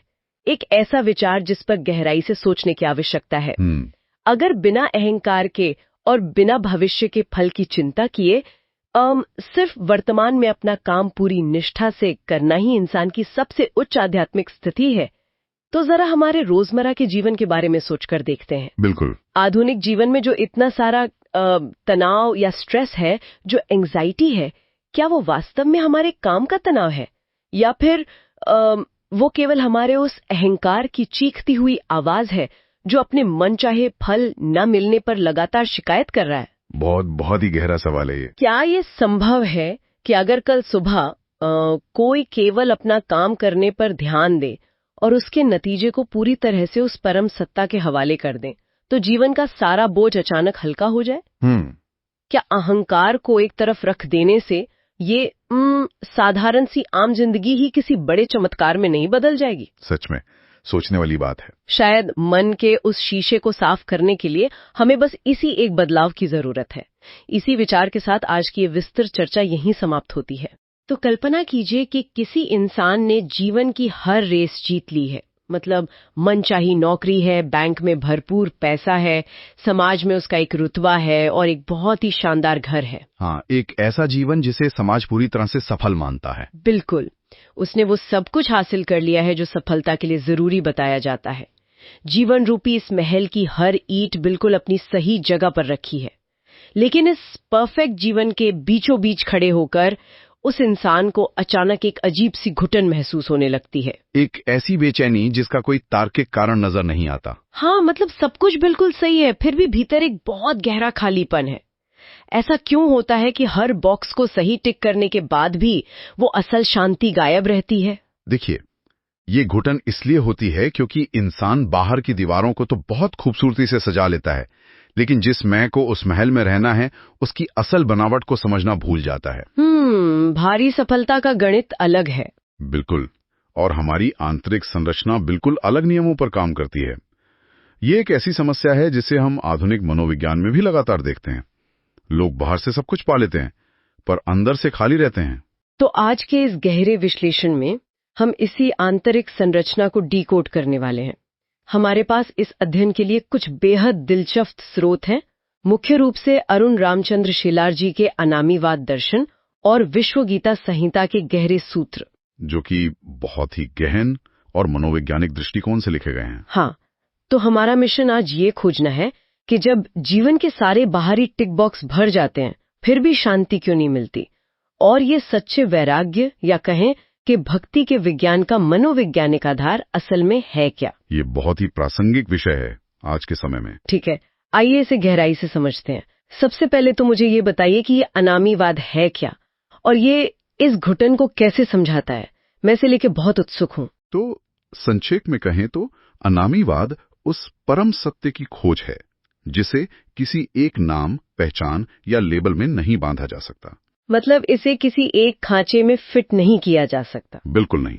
ये दर्शन बताता है कि इंसान शब्दों और अपनी बाहरी पहचानों में बहुत बुरी तरह उलझ गया है। आपको याद होगा पिछले कुछ अध्ययनों में हमने कर्म योग पर चर्चा की थी। हाँ, जिसने हमारे स्थूल शरीर यानी हमारे इस भौतिक अस्तित्व और सांसारिक कर्मों के पिंजरे को तोड़ा था। सही कहा। लेकिन अनामीवाद इशारा करता है कि एक और पिंजरा है जो बहुत ही सूक्ष्म और शायद ज्यादा खतरनाक है। सूक्ष्म पिंजरा? हाँ, वो है हमारा सूक्ष्म शरीर, मतलब हमारा मन, हमारी भावनाएं और हमारे विचार। ये पिंजरा लोहे का नहीं, विचारों का बना है। अच्छा, तो मतलब भौतिक दुनिया का पिंजरा तो टूट गया, पर अब मन का ये पारदर्शी पिंजरा सामने आ गया है। इस मानसिक पिंजरे की सबसे अजीब बात जो मुझे इन स्रोतों में लगी ना, वो ये है कि इसे तोड़ने की शुरुआत अक्सर जीवन की उन घटनाओं से होती है जिन्हें समाज आमतौर पर बहुत बड़ी त्रासदी मानता है। त्रासदी जैसे किसी से मिला बहुत बड़ा धोखा, करियर में भयानक असफलता या कोई ऐसा दुख जो इंसान को पूरी तरह से तोड़ दे। जिसे लोग अक्सर अपना पतन समझ लेते हैं। हाँ, तो ये पतन पिंजरे को कैसे तोड़ सकता है? देखिए, गहराई से देखने पर पता चलता है कि जिसे इंसान अपना पतन समझकर रोता है वो असल में त्रासदी नहीं है। वो वास्तव में अस्तित्व की तरफ से भेजा गया एक बहुत ही शक्तिशाली जागने का संकेत है। एक वेकअप कॉल की तरह? बिल्कुल, एक वेकअप कॉल। जब तक बाहर सब कुछ सुहावना लगता है, मन उस भ्रम में उलझा रहता है कि उसे खुशी बाहर से ही मिलेगी। बाहरी सहारे का पूरी तरह से टूटना ही आध्यात्मिक यात्रा की दूसरी सीढ़ी का पहला कदम होता है। अरे वाह, ये तो नजरिया ही बदल देता है। इसे कहानी से समझते हैं जो हमारे स्रोत महाभारत की शांति पर्व से आती है। पिंगला गीता का संदर्भ ना? हाँ, पिंगला गीता। ये कथा बहुत ही मनोवैज्ञानिक गहराई लिए हुए है। पिंगला नाम की एक वेश्या है, रात का समय है और वो अपने दरवाजे पर खड़ी है। उसे एक बहुत ही अमीर ग्राहक के आने की भारी उम्मीद है। वो सज धज कर तैयार है। बिल्कुल, उसे पूरा विश्वास है कि आज की रात उसे बहुत सारा धन और सुख मिलेगा। वो बस इंतजार कर रही है। पर यहाँ ध्यान देने वाली बात यह है कि पिंगला केवल एक इंसान का इंतजार नहीं कर रही है। तो वो किसका इंतजार कर रही है? अगर हम उसके मन की स्थिति को देखें तो वो बाहरी दुनिया से किसी दूसरे व्यक्ति से मिलने वाले सुख की उम्मीद का इंतजार कर रही है। उसका पूरा सुख उस आने वाले इंसान पर टिका है। और वो इंतजार मनोवैज्ञानिक स्तर पर एक भयानक यातना बन जाता है। स्रोतों में उस रात का वर्णन बहुत ही मार्मिक है। प्रहर दर प्रहर रात बीतती है। सड़क पर जब भी हवा से कोई पत्ता खड़कता है ना, तो पिंगला को लगता है कि कोई आ रहा है। हाँ, उसकी धड़कनें तेज हो जाती होंगी। बिल्कुल, धड़कनें बढ़ती हैं, फिर अचानक वो देखती है कि वहां कोई नहीं है। वो वापस उदास हो जाती है। ये जो उम्मीद का बार बार आसमान छूना और फिर जमीन पर गिरना है, ये उसे मानसिक रूप से तोड़ रहा है। और फिर क्या होता है? आधी रात बीत जाने के बाद वो उम्मीद एक बहुत गहरी चुभने वाली वेदना में बदल जाती है, एक गहरा दर्द। देखिए, वो पीड़ा उस ग्राहक के ना आने की उतनी नहीं है जितनी उस उम्मीद के टूटने की है जिसने उसके मन को एक हुक की तरह जकड़ रखा था। उम्मीद ही उसे दर्द दे रही थी। यहाँ ये विषय बहुत ही रोचक हो जाता है, क्योंकि हमें तो बचपन से ही सिखाया जाता है कि उम्मीद पर दुनिया कायम है, हमेशा सकारात्मक सोचें, हमेशा भविष्य से एक अच्छी आशा रखें, जो कि समाज का सामान्य नियम है। तो फिर पिंगला के उस आधी रात के अनुभव में उम्मीद को ही दुख का सबसे बड़ा कारण क्यों बताया जा रहा है? निराशा तो एक बहुत ही नकारात्मक शब्द है ना, उसे ज्ञान कैसे कहा जा सकता है? यहाँ सबसे दिलचस्प बात यह है कि हमें आशा और निराशा के काम करने के तरीके को समझना होगा। मनोविज्ञान भी यही कहता है। जब इंसान उम्मीद करता है तो वो वास्तव में अपनी खुशी की बेसलाइन को वर्तमान से निकालकर भविष्य के किसी बिंदु पर टांग देता है। मतलब वो आज में खुश नहीं रह पाता। बिल्कुल। पिंगला ने अपनी खुशी को उस ग्राहक के आने पर टिका दिया था। इसका सीधा सा मतलब ये हुआ कि जब तक वो घटना नहीं घटती तब तक का हर एक पल दुख भरा या कमी वाला ही होगा। हाँ, क्योंकि उसे लगेगा कि अभी तो मैं खुश नहीं हूँ, वो आएगा तब मैं खुश होंगी। सही कहा। उम्मीद वर्तमान को एक खालीपन बना देती है। हम हमेशा किसी और चीज का इंतजार करते रहते हैं। ये तो मतलब ऐसा है जैसे इंसान एक ट्रेडमिल पर भाग रहा है, जिसे हम हेडोनिक ट्रेडमिल कहते हैं। वो सोचता है कि बस वो अगला प्रमोशन मिल जाए तो खुशी मिलेगी। अब वो अगली नई गाड़ी खरीद ली जाए। हाँ, और जब वो चीज मिल जाती है तो कुछ दिन अच्छा लगता है, और फिर दिमाग उस उम्मीद को फिर से और आगे खिसका देता है कि अब बड़ा घर चाहिए। दौड़ कभी खत्म ही नहीं होती। और पिंगला ने इसी ट्रेडमिल के धोखे को पहचान लिया था।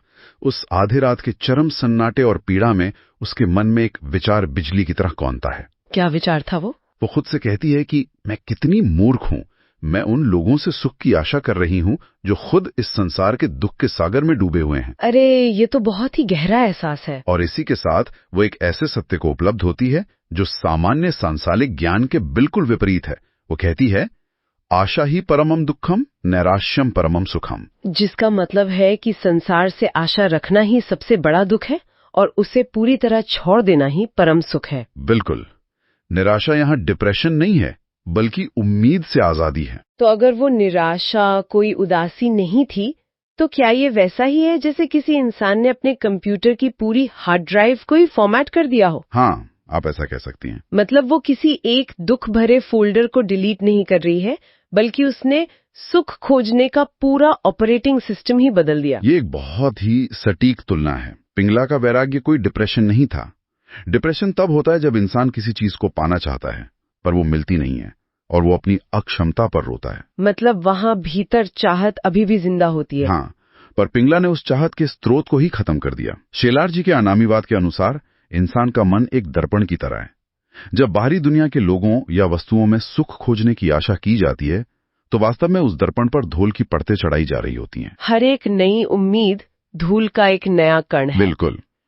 पिंगला ने उस सुख की झूठी मांगी छोड़ दी, और जैसे ही संसार से आशा छूटी, वो दर्पण अचानक पूरी तरह साफ हो गया। तो ये बात भविष्य में मिलने वाले सुख की उम्मीद छोड़ने की तो बहुत स्पष्ट हो गई। इंसान ने भविष्य की चिंताओं को छोड़ दिया। पर बात सिर्फ भविष्य की नहीं है। वही तो मैं सोच रही थी, इंसान का मन केवल भविष्य की कल्पनाओं में तो नहीं जीता ना। हमारा अतीत भी है, हमारा वर्तमान भी है। उन चीजों का क्या जो हमारे पास पहले से मौजूद है, जो सालों की मेहनत से कमाई गई हैं और जिनसे एक बहुत ही गहरा व्यक्तिगत लगाव हो गया है। ये लगाव वास्तव में उस दर्पण पर जमी एक अलग तरह की धूल है, और हमारे स्रोत इसका उत्तर मंकी गीता के माध्यम से बहुत ही गहराई से देते हैं। अरे हाँ, मंकी मुनि की कथा, जिनके पास 2 बहुत प्यारे बैल थे।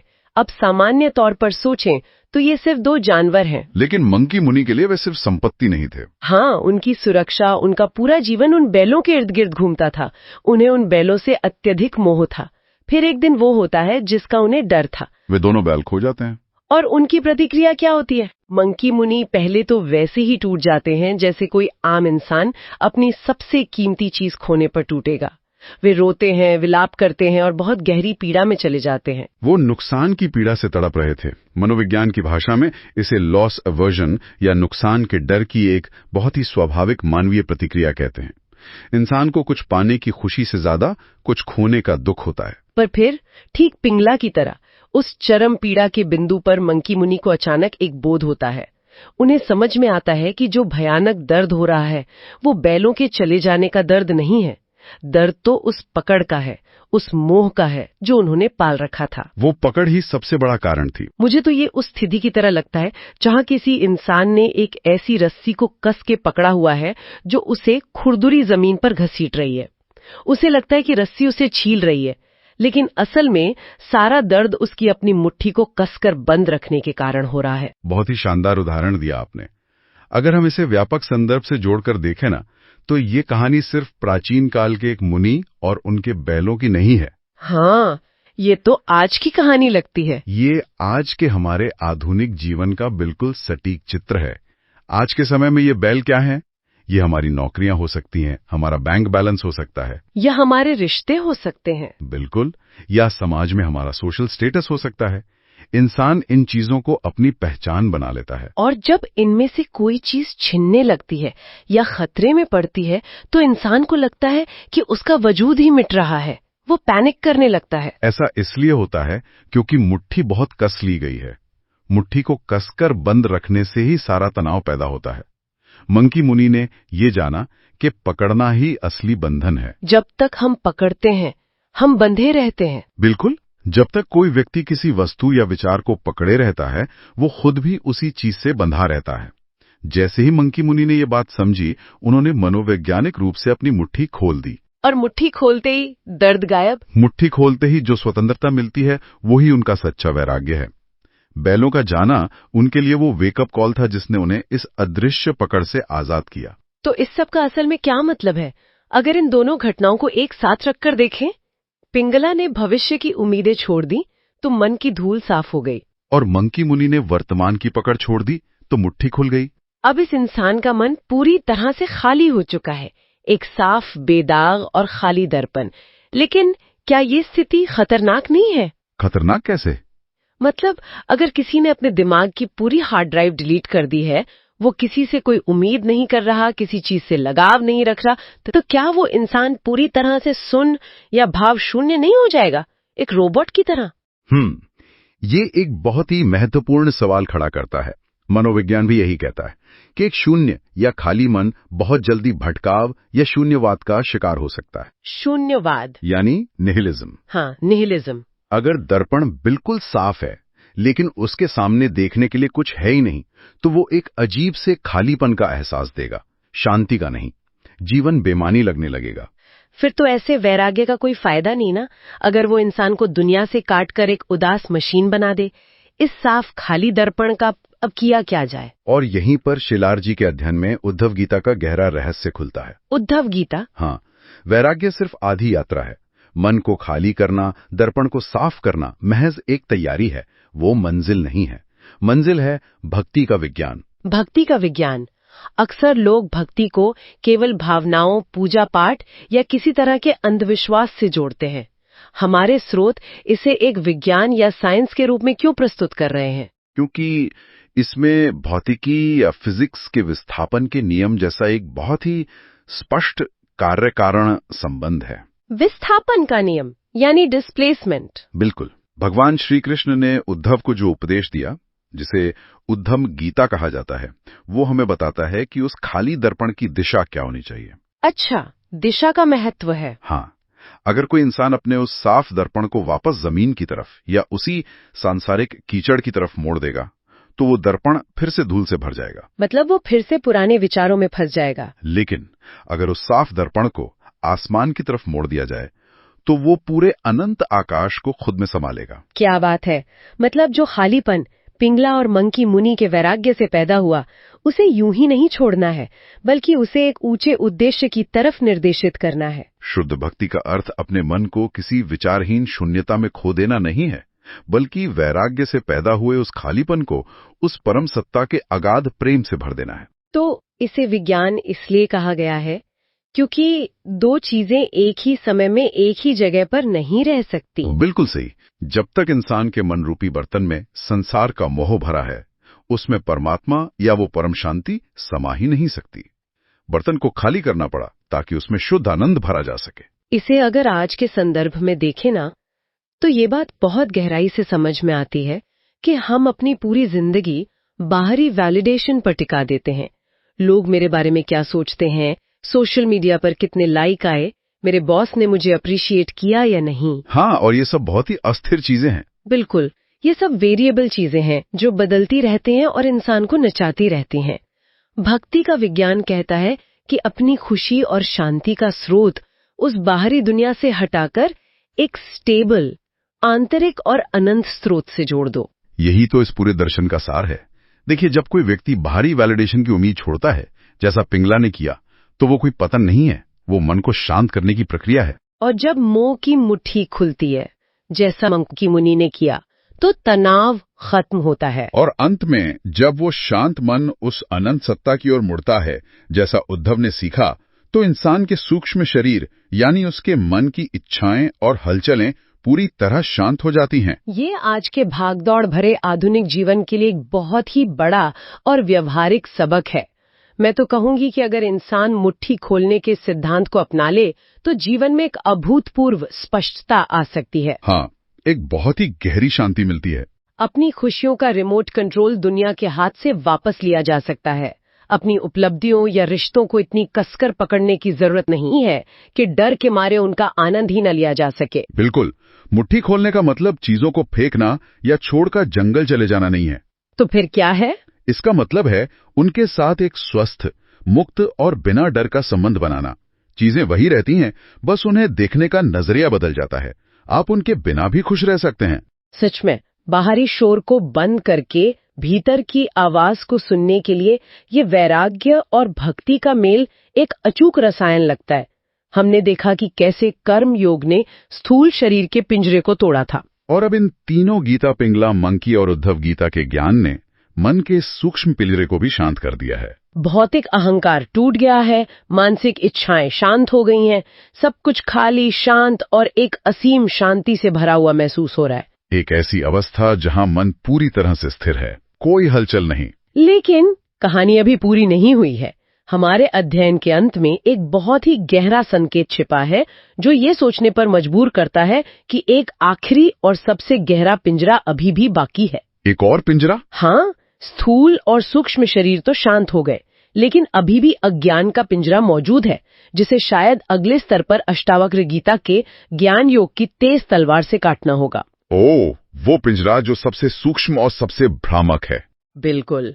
और जाते जाते इसी पिंजरे से जुड़ा एक विचार सभी के मंथन के लिए छोड़ना चाहूंगी। हमने वैराग्य की बात की, मुट्ठी खोलने की बात की, लेकिन क्या, जिस मैं को ये लगता है कि उसने सब कुछ त्याग दिया है, जो व्यक्ति मन ही मन ये सोचकर खुश हो रहा है कि देखो मैंने कितनी आसानी से मोह छोड़ दिया, मैं कितना बड़ा वैरागी हो गया हूँ, क्या वो मैं, वो सूक्ष्म अहंकार खुद उसी अज्ञान का एक हिस्सा नहीं है? अरे, ये सवाल तो इस पूरी मानसिक इमारत की नींव को ही हिला देता है ना? क्या वो खालीपन का भी एक नया अहंकार नहीं है?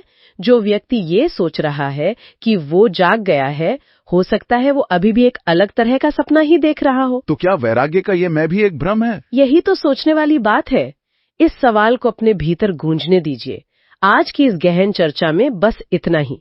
इन विचारों पर गहराई से सोचें और देखें कि इंसान अपने जीवन में कहाँ मुट्ठी को बहुत कसकर पकड़े हुए है। अगर वो मुट्ठी खोल दी जाए तो देखते हैं कि क्या होता है। कल्पना कीजिए कि कोई इंसान एक बहुत गहरी नींद में है। हाँ। और वो एक बहुत भयानक सपना देख रहा है। मतलब सपने में वो किसी ऊहापोहा में फंसा है, उसे गहरी चोट लगती है। उस इंसान को दर्द का पूरा एहसास हो रहा है। उसके माथे पर असली पसीना आ रहा है, दिल की धड़कन तेज है। हाँ, शरीर पूरी तरह से उस सपने पे प्रतिक्रिया दे रहा होता है। एकदम सही। लेकिन जैसे ही उसकी आंख खुलती है, हाँ, अचानक सब कुछ शांत हो जाता है। शरीर पर कोई खरोच तक नहीं है। हाँ। तो सवाल ये उठता है कि अगर चोट असली नहीं थी, हाँ, तो वो दर्द, वो खौफ और वो पसीना कहां से आया? ये बहुत ही गहरा सवाल है। हाँ, तो आज की हमारी इस गहन चर्चा में हम ठीक इसी विरोधाभास की जड़ तक पहुंचने की कोशिश कर रहे हैं। हमारे पास जो स्रोत सामग्री है, अरुण रामचंद्र शिलारजी के अनामीवाद पर आधारित विश्व गीता संहिता। हाँ, विश्व गीता संहिता। हम उसके उस हिस्से पर बात करेंगे जो इंसान के सबसे बुनियादी सवाल को खोलता है, यानी मैं कौन हूँ। ये सपने वाला जो उदाहरण आपने दिया ना, ये इस पूरी चर्चा की नींव रखने के लिए सबसे सटीक है, क्योंकि इस स्रोत सामग्री का मुख्य उद्देश्य ही इंसान को उस लंबे सपने से जगाना है जिसे हम अपनी असलियत मान बैठे हैं। मतलब जो हमारी रोजमर्रा की जिंदगियां हैं। बिल्कुल। जब हम शिलारजी के इस दर्शन को खंगालते हैं तो पाते हैं कि ये ज्ञान किसी को भी मतलब रातों रात नहीं मिल जाता। ये एक क्रमिक विकास है। अच्छा, तो इसके कुछ चरण होते हैं? हाँ, अज्ञान की उस आखिरी गांठ तक पहुंचने से पहले, जो हमें हमारे शरीर और मन से बांधे रहती है, स्रोत में दो बहुत ही ठोस सीढ़ियों का जिक्र किया गया है। ये काफी दिलचस्प है, क्योंकि अक्सर दार्शनिक चर्चाओं में लोग सीधे अंतिम सत्य की बात करने लगते हैं, मतलब बिना किसी बेस के। सही कहा। तो इस अंतिम सत्य यानी मैं कौन हूँ के ज्ञान तक पहुंचने से पहले वो जो जमीनी सीढ़ियां हैं वो क्या हैं? तो स्रोत बहुत स्पष्ट रूप से बताता है कि जो सबसे पहली सीढ़ी है वो है कर्मयोग। कर्मयोग। अब इसे समझना जरूरी है कि कर्मयोग ही क्यों। हमारा जो ये स्थूल शरीर है यानी हमारी फिजिकल बॉडी, इसका संसार के साथ एक बहुत ही गहरा एक चिपचिपा सा जुड़ाव होता है। चिपचिपा जुड़ाव, बिल्कुल मतलब हम हर चीज से बहुत आसक्त होते हैं। बिल्कुल। और कर्म योग यानी फल की इच्छा के बिना काम करना, वो उस चिपचिपेपन को सुखा देता है। अच्छा। मतलब ये शरीर को संसार के कर्मों से तो जोड़े रखता है, लेकिन जो एक मनोवैज्ञानिक मोह होता है ना, उससे काट देता है। हाँ, समझ रहा हूँ।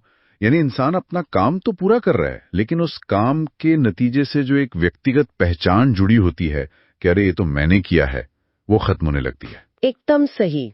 लेकिन एक सवाल है, अगर कर्मयोग से शरीर का जुड़ाव कम होता है, तो हमारे मन के भीतर जो भावनाओं और वासनाओं की इतनी मोटी परत है, उसका क्या?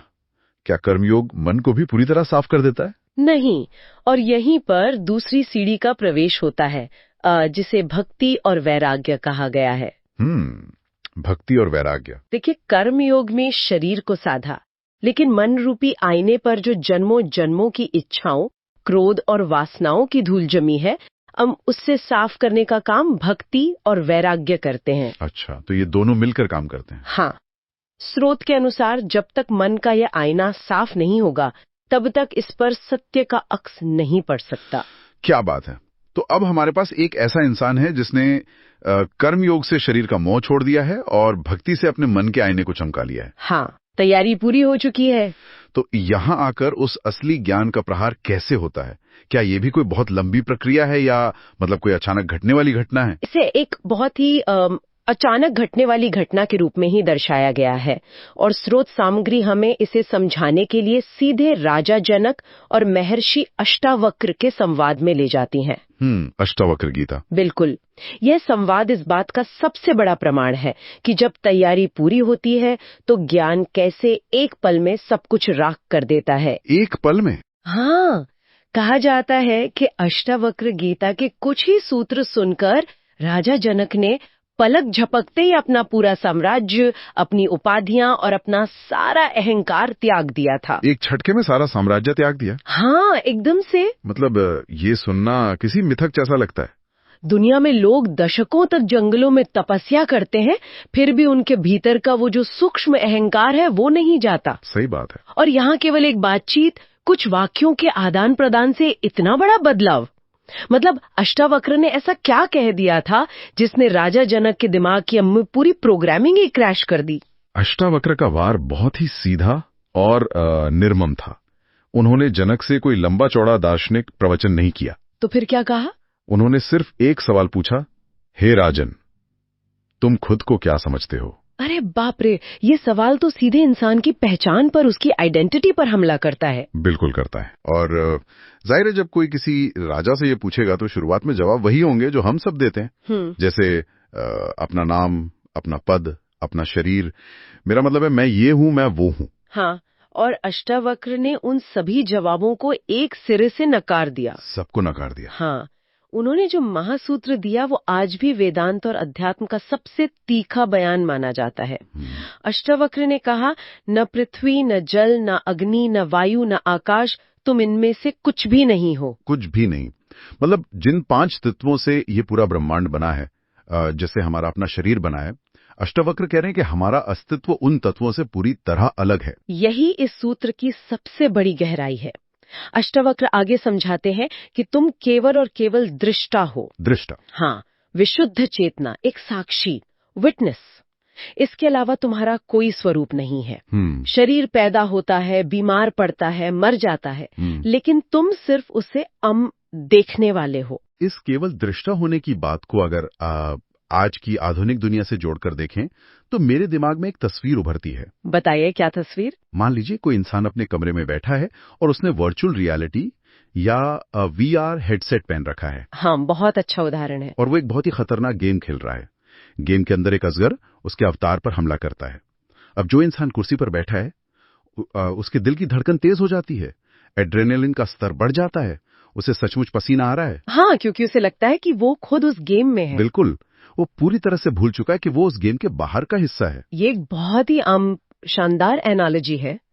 उस VR गेम के भीतर जो अवतार है उसके लिए वो हमला सच है, लेकिन जो इंसान कुर्सी पर बैठा है, क्या वो सचमुच खतरे में है? नहीं, बिल्कुल नहीं। बाहर से आकर उस गेम खेलने वाले के कंधे पर हाथ रखता है और कहता है, हे गेमर, तुम ये अवतार नहीं हो, तुम तो सिर्फ स्क्रीन को देखने वाले हो।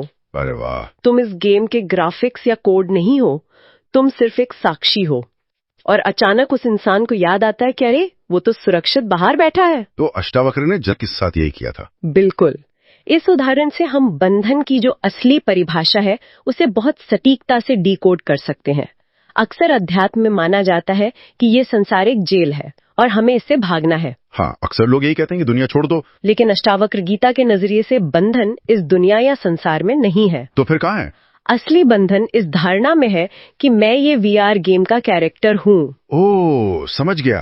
जैसे ही ये एहसास होता है कि हम केवल देखने वाले हैं, वो वीआर हेडसेट उतर जाता है और पिंजरे का दरवाजा हमेशा के लिए खुल जाता है। यहाँ पर मैं थोड़ा रुकना चाहूंगा और एक बहुत ही व्यवहारिक सवाल उठाना चाहूंगा। हाँ, बिल्कुल पूछिए। देखिए, वीआर हेडसेट का उदाहरण सुनने में बहुत अच्छा लगता है। हाँ। लेकिन असल जिंदगी में अगर मैं दौड़ते हुए जाऊं और दीवार से मेरा सिर टकरा जाए तो वहां खून निकलेगा। दर्द होगा। हाँ, डॉक्टर के पास जाना पड़ेगा। अगर मैं सिर्फ एक दृष्टा हूं, एक विशुद्ध चेतना हूं जिसे चोट नहीं लग सकती, तो ये दुनिया इतनी ठोस क्यों महसूस होती है? ये सवाल बहुत लाजमी है। मतलब क्या माया के अपने भौतिक नियम हैं? ये सब केवल एक आभास कैसे हो सकता है? हर गंभीर खोजी के मन में ये उलझन उठती है और इसी उलझन को सुलझाने के लिए विश्व गीता संहिता हमें ऋभु गीता और कपिल गीता के विज्ञान की ओर ले जाती है। अच्छा, तो ऋभु गीता क्या कहती है इस बारे में? जब हम ऋभु गीता की बात करते हैं तो वहाँ ऋभु मुनि का एक अमर सूत्र आता है, ब्रह्म सत्यम जगन मिथ्या। ब्रह्म सत्य है और जगत मिथ्या है। लेकिन मिथ्या शब्द का अर्थ लोग अक्सर झूठा निकाल लेते हैं। हाँ, यही सबसे बड़ी दार्शनिक चूक होती है। मतलब जैसे कि मेरे सामने रखी ये टेबल है ही नहीं, लेकिन टेबल तो है, मुझे छूने पर महसूस होती है। बिल्कुल। मिथ्या का अर्थ ये नहीं है कि संसार का कोई अस्तित्व ही नहीं है या ये पूरी तरह झूठा है। ऋभु गीता स्पष्ट करती है कि ये संसार अपरम सत्य नहीं है। तो फिर क्या है? ये केवल एक आभास है, एक अपीयरेंस। इसे समझाने के लिए स्त्रोत में एक बहुत ही क्लासिक उदाहरण दिया गया है, अंधेरे में पड़ी रस्सी का। वो रस्सी और सांप वाला उदाहरण? हाँ, सोचिए, शाम का धुंधुलका है और जमीन पर एक रस्सी पड़ी है। रोशनी कम होने के कारण कोई भी इंसान उसे देखकर सांप समझ लेता है। डर जाता है। अब उस इंसान के भीतर जो डर पैदा हुआ वो झूठा नहीं है, शरीर का कांपना झूठा नहीं है, वो पूरी तरह से एक बायोलॉजिकल सच्चाई है। लेकिन क्या वो सांप असली है? नहीं, सांप तो सिर्फ दिमाग की एक उपज थी जो कम रोशनी यानी अज्ञान के कारण पैदा हुई। सटीक। माया के कारण ये जो संसार है वो परम चेतना के ऊपर एक आवरण डाल देता है, एक पर्दा डाल देता है, जिससे ये बहुत ठोस और असली लगता है। तो जो दीवार से सिर टकराने वाला मेरा सवाल था हाँ, माया के कारण दीवार से सिर टकराने पर दर्द भी होता है, भौतिक विज्ञान के नियम काम भी करते हैं। लेकिन जब किसी के हाथ में टॉर्च होती है, यानी जब ज्ञान का प्रकाश पड़ता है, तो वो रस्सी सिर्फ रस्सी दिखाई देती है, सांप का भ्रम टूट जाता है। अच्छा, मतलब रस्सी गायब नहीं होती? बिल्कुल नहीं, दीवार वहीं रहेगा, शरीर वहीं रहेगा, लेकिन अब इंसान उस शरीर या उस दर्द को अपना असली मैं नहीं मानता। वो जान जाता है कि वो सिर्फ दृष्टा है। इस रस्सी और सांप का ये तर्क तो काफी हद तक समझ आता है, लेकिन एक सवाल अभी भी बना रहता है। बताइए। अगर मैं चेतना हूँ और ये संसार एक रस्सी है जो माया के कारण सांप लग रही है, तो ये खेल आखिर चल कैसे रहा है? मतलब हम बार बार उस वीआर गेम में वापस क्यों खींचे चले जाते हैं? इस मैकेनिज्म को समझने के लिए स्रोत कपिल गीता का सहारा लेता है। कपिल गीता? हाँ, कपिल गीता पुरुष और प्रकृति के विज्ञान का विस्तार से वर्णन करती है। यहाँ पुरुष और प्रकृति से क्या मतलब है? यहाँ पुरुष से तात्पर्य किसी जेंडर या लिंग से नहीं है, बल्कि उसी विशुद्ध चेतना या आत्मा से है। और प्रकृति का मतलब केवल पेड़ पौधे या पहाड़ नहीं है। प्रकृति का अर्थ है ये पूरा भौतिक और मानसिक ब्रह्मांड। मानसिक भी? हाँ, हमारे विचार, हमारा अहंकार, हमारी बुद्धि, सब कुछ प्रकृति का हिस्सा है। एक सेकंड, इसका मतलब है कि मेरा जो ये सोचना है कि मैं बहुत होशियार हूँ या मुझे आज बहुत गुस्सा आ रहा है, ये भी चेतना का हिस्सा नहीं है? है। ये भी प्रकृति है? 100%। कपिल गीता का मुख्य सिद्धांत ये है कि प्रकृति हमेशा अपने खिलौनों के साथ खेलती है। खिलौने? हाँ, ये खिलौने क्या है? हमारे रिश्ते, हमारी सफलता असफलता, हमारा बैंक बैलेंस, ऑफिस में बॉस की डांट, समाज में हमारी इज्जत, ये सब प्रकृति के बनाए हुए बहुत ही बारीक खिलौने हैं। अरे बाप रे।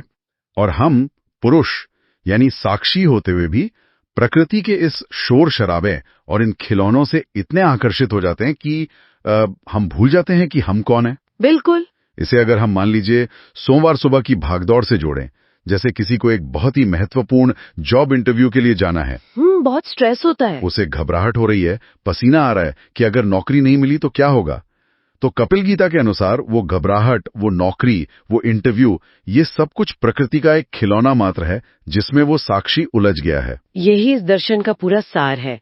चेतना स्वयं कुछ नहीं करती, वो केवल प्रकाश डालती है, लेकिन प्रकृति उस प्रकाश में नाचती है और चेतना को ये भ्रम हो जाता है कि वो खुद नाच रही है। कमाल है। जब तक कोई इंसान प्रकृति के इन खिलौनों में अपनी पहचान खोजता रहेगा, तब तक वो उस दृष्टा भाव में स्थिर नहीं हो सकता।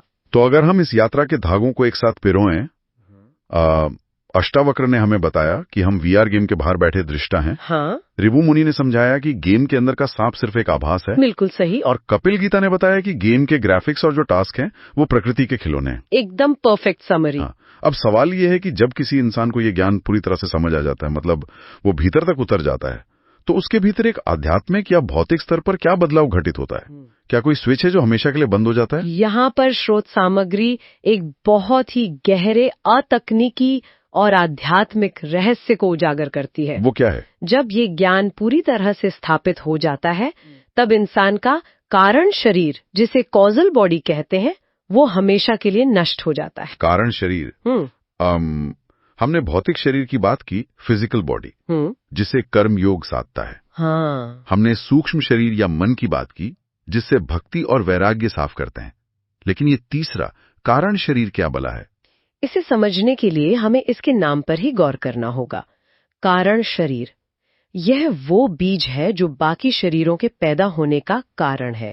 अच्छा, मूल कारण। आप इसे हमारे अज्ञान की हार्ड ड्राइव कह सकते हैं। Hard drive. हाँ, जन्मों जन्मों की वासनाएं, कर्मों का हिसाब, और सबसे बड़ी बात, ये भ्रम की मैं शरीर हूँ, ये सब इसी कारण शरीर में स्टोर रहता है। तो ये अज्ञान का एक तरह का आवरण है। बिल्कुल। लेकिन ज्ञान के आने से ये नष्ट कैसे हो जाता है? क्योंकि कारण शरीर का अस्तित्व ही अज्ञान पर टिका है। सोचिए, जैसे ही कमरे में रोशनी आती है तो अंधेरा कहाँ जाता है? अंधेरा तो गायब हो जाता है। हाँ, अंधेरे का कोई अपना वजूद नहीं बचता। उसी तरह जब मैं केवल दृष्टा हूं का परम ज्ञान प्रकट होता है, तो कारण शरीर, जो कि खुद एक अज्ञान का अंधेरा था, वो जलकर खाक हो जाता है। यानी हार्ड ड्राइव पूरी तरह से क्रैश हो जाती है। हाँ, हार्ड ड्राइव क्रैश हो जाती है और सारा पुराना डेटा मिट जाता है। हार्ड ड्राइव का क्रैश होना, ये सच में एक बहुत ही शक्तिशाली बिंब है। और जब ये हार्ड ड्राइव क्रैश होती है, जब अज्ञान का वो आवरण पूरी तरह से हट जाता है, तो उसके बाद की अवस्था क्या होती है? क्या वहां सिर्फ सन्नाटा होता है? वो सन्नाटा खाली नहीं होता। स्रोत के अनुसार कारण शरीर के नष्ट होने के बाद एक ऐसी अवस्था आती है जहां इंसान सार शब्द को बहुत स्पष्ट रूप से अनुभव कर सकता है। सार शब्द? क्या ये कोई मंत्र है जो सुनाई देता है? नहीं, इसे किसी कान से सुने जाने वाले भौतिक शब्द की तरह नहीं समझना चाहिए। तो फिर ये क्या है? इसे ब्रह्मांडीय नाद या कॉस्मिक साउंड कहा गया है। यह वो मूल ध्वनि या कंपन है जिससे ये पूरी सृष्टि पैदा हुई है। अच्छा, जैसे कुछ लोग इसे ओम कहते हैं। हाँ, कुछ परंपराएं इसे ओम कहती हैं, कुछ इसे अनहद नाद कहती हैं। ये ध्वनि इस पूरे ब्रह्मांड के रोम रोम में गूंज रही है, लेकिन एक सामान्य इंसान इसे नहीं सुन पाता। इसे शायद हम एक रेडियो के उदाहरण से और अच्छी तरह समझ सकते हैं। कैसे? जैसे हम कोई पुराना एफएम रेडियो ट्यून कर रहे हों, जब तक सही फ्रीक्वेंसी नहीं मिलती, हमें सिर्फ एक स्टैटिक शोर सुनाई देता है। हाँ, वो जो चर्र-मर्र की आवाज होती है, वो परेशान करने वाली आवाज है। तो वो जो स्टैटिक शोर है, वो हमारा कारण शरीर है, हमारे मन का अज्ञान है, प्रकृति के खिलौनों की खटपट है। ये बहुत ही असटीक तुलना है। जब तक वो स्टैटिक शोर है, तब तक रेडियो स्टेशन का जो असली संगीत है वो सुनाई नहीं दे सकता। संगीत वहाँ हमेशा मौजूद है, तरंगे हवा में है, लेकिन अज्ञान के शोर ने उसे दबा रखा है। और जैसे ही ज्ञान रूपी नॉब सही फ्रीक्वेंसी पर सेट होता है, कारण शरीर की वो चर्रमर अचानक बंद हो जाती है। एकदम सही।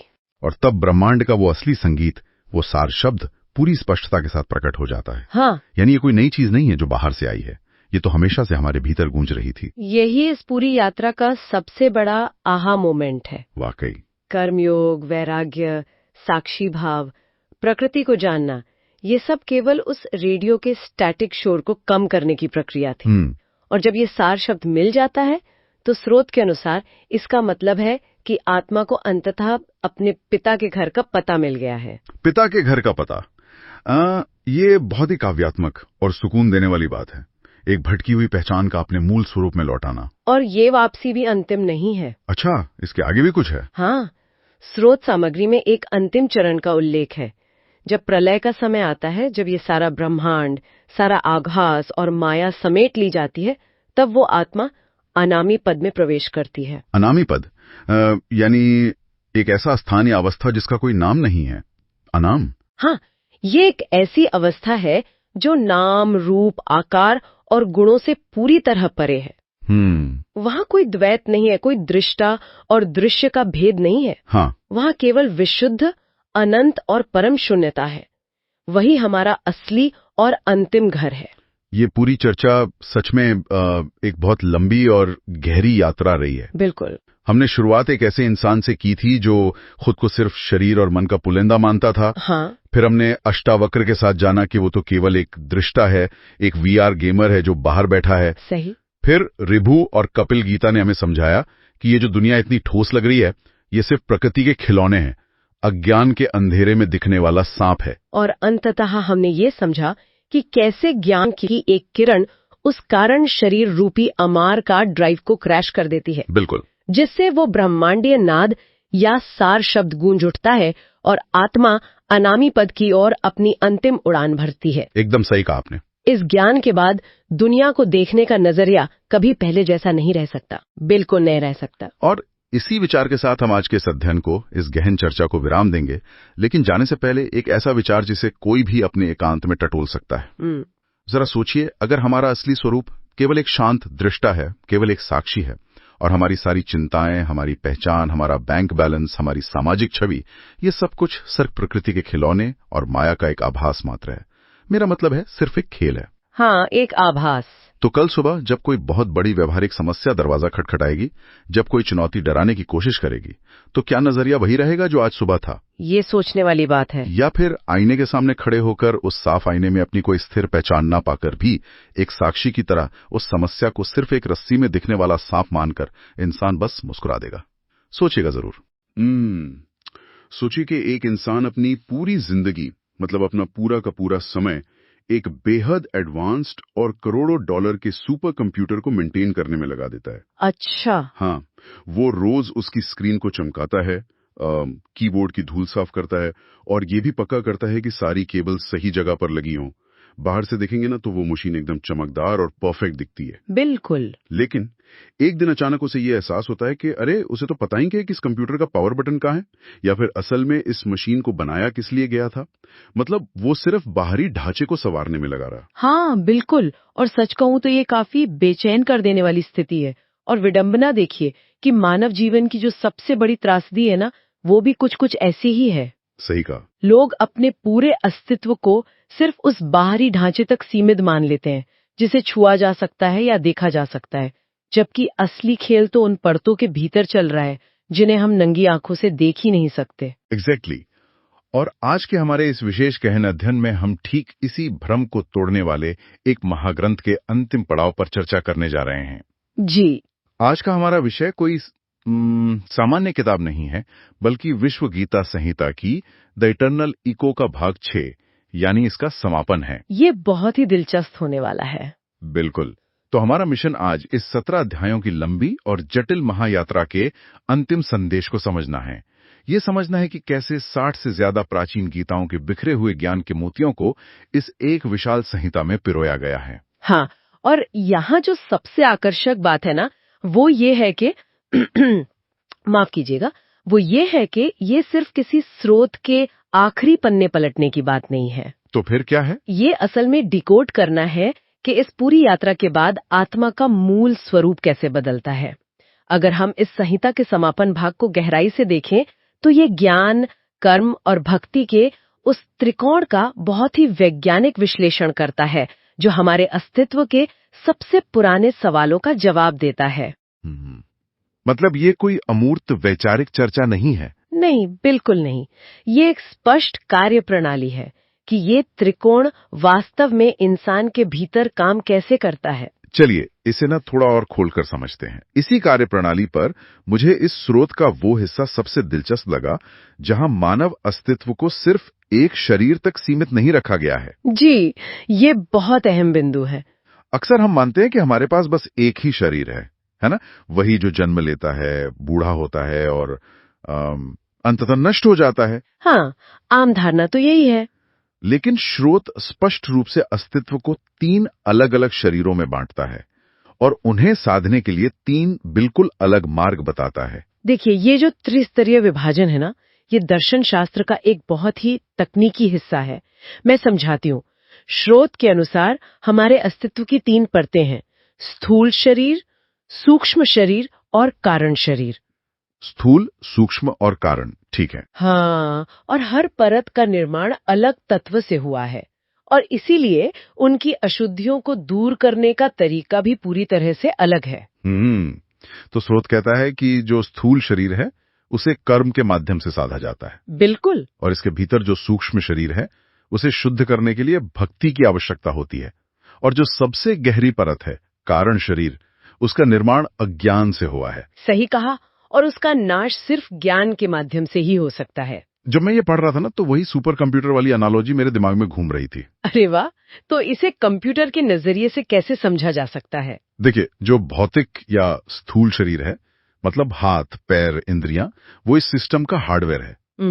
अब हार्डवेयर को ठीक रखने के लिए इंसान को भौतिक कर्म करने पड़ते हैं, जैसे सही खाना खाना, व्यायाम करना, या फिर कंप्यूटर की भाषा में कहूं तो मॉनिटर और कीबोर्ड को धूल से बचाना, सर्विसिंग करना। हाँ, क्योंकि बिना सही कर्म के हार्डवेयर बहुत जल्दी खराब हो जाएगा। एग्जैक्टली। और यहाँ ना सूक्ष्म शरीर की भूमिका ऑपरेटिंग सिस्टम जैसी हो जाती है। इंसान के विचार, उसकी भावनाएं, उसका मन, ये सब असल में सॉफ्टवेयर है।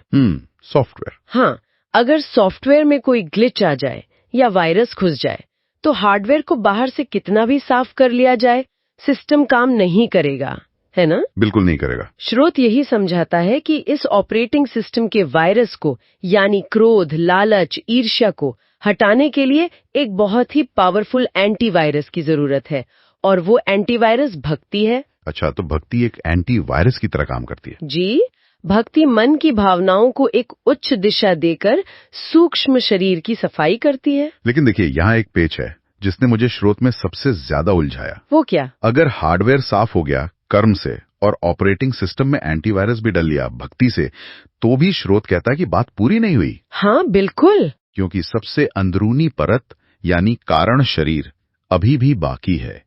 कंप्यूटर की भाषा में ये सिस्टम की बेस कोडिंग है, या कह लीजिए रूट एक्सेस है। जी। स्रोत बताता है कि ये कारण शरीर अज्ञान से बना है। अब ये अज्ञान असल में है क्या? मतलब क्या ये गणित या विज्ञान की जानकारी न होने वाला ज्ञान? नहीं नहीं, ये कोई किताबी अज्ञान नहीं है। ये अज्ञान ना एक बहुत गहरा अस्तित्वगत बग है, एक एग्जिस्टेंशियल बग। Existential bug? हाँ। मतलब कैसे? ये वो मूल भ्रम है जहाँ इंसान खुद को इस पूरे ब्रह्मांड से अलग एक स्वतंत्र इकाई मान बैठता है। मतलब मैं ये शरीर हूँ, ये सफलता मेरी है, मैं करता हूँ। ये जो अलगाव की भावना है ना, यही वो मूल अज्ञान है जिससे कारण शरीर का निर्माण होता है। तो अगर ये बग बेस कोडिंग में ही बैठा है तो इसका मतलब है कि कोई व्यक्ति दिन रात अच्छे कर्म करता रहे, हाँ, या फिर घंटों तक गहरी भक्ति में डूबा रहे, वो इस बग को डिलीट नहीं कर सकता। एग्जैक्टली। और यही स्रोत का सबसे बड़ा और कड़वा सच है। भौतिक कर्म सिर्फ हार्डवेयर तक सीमित है और भावनाएं या भक्ति सिर्फ ऑपरेटिंग सिस्टम तक सीमित है। मतलब वो रूट एक्सेस तक पहुंच ही नहीं सकते? बिल्कुल नहीं पहुंच सकते। उस बेस कोडिंग में बैठे अज्ञान के बग को हटाने के लिए पूरी तरह से नई प्रोग्रामिंग की जरूरत पड़ती है। एक ऐसा पैराडाइम शिफ्ट चाहिए जो उस भ्रम को ही तोड़ दे। और वो नई प्रोग्रामिंग, वो प्रकाश सिर्फ और सिर्फ शुद्ध ज्ञान है। जी, ज्ञान कोई नई जानकारी रटना नहीं है। ये उस मूल भ्रम का टूटना है कि इंसान ब्रह्मांड से अलग है। अच्छा, 1 मिनट के लिए मान लेते हैं कि किसी व्यक्ति ने ज्ञान के माध्यम से उस अज्ञान वाले बग को हमेशा के लिए डिलीट कर दिया। ठीक है। उसका कारण शरीर पूरी तरह से शुद्ध हो गया, तो इसके बाद वो पूरी प्रणाली, वो आत्मा आखिर जाएगी कहाँ? ये बहुत ही स्वाभाविक सवाल है। मतलब अगर बेस कोड पूरी तरह से परफेक्ट हो गया है, तो क्या उस परफेक्ट कंप्यूटर को किसी ब्रह्मांडीय वेयरहाउस में भेज दिया जाता है? आपका मतलब मुक्ति के बाद की स्थिति से है? हाँ, अक्सर प्राचीन ग्रंथों में हम पढ़ते हैं कि मुक्ति के बाद आत्मा किसी 7वें आसमान या स्वर्ग या किसी दिव्य लोक में चली जाती है। तो क्या इस विश्व गीता संहिता में भी किसी ऐसी ही भौगोलिक या ब्रह्मांडीय जगह का जिक्र है? देखिए, सदियों से पौराणिक कथाओं ने ऐसी जगहें घड़ी हैं जहां सोने के महल हों या दूध की नदियां बहती हों, क्योंकि इंसानी दिमाग ना किसी गंतव्य की कल्पना बिना किसी भौतिक स्थान के कर ही नहीं पाता। हाँ, कुछ न कुछ विजुअल तो चाहिए। लेकिन ये स्रोत इस धारणा को पूरी तरह से खारिज कर देता है। अच्छा। जी, इस संहिता में जिस अंतिम गंतव्य की बात की गई है वो कोई दूर स्थित गैलेक्सी या ब्रह्मांडीय लोक नहीं है। स्रोत इसे अनामी पद कहता है। अनामी पद यानी जिसका कोई नाम ना हो। लेकिन अगर वो कोई जगह नहीं है, कोई लोक नहीं है, तो फिर वो है क्या?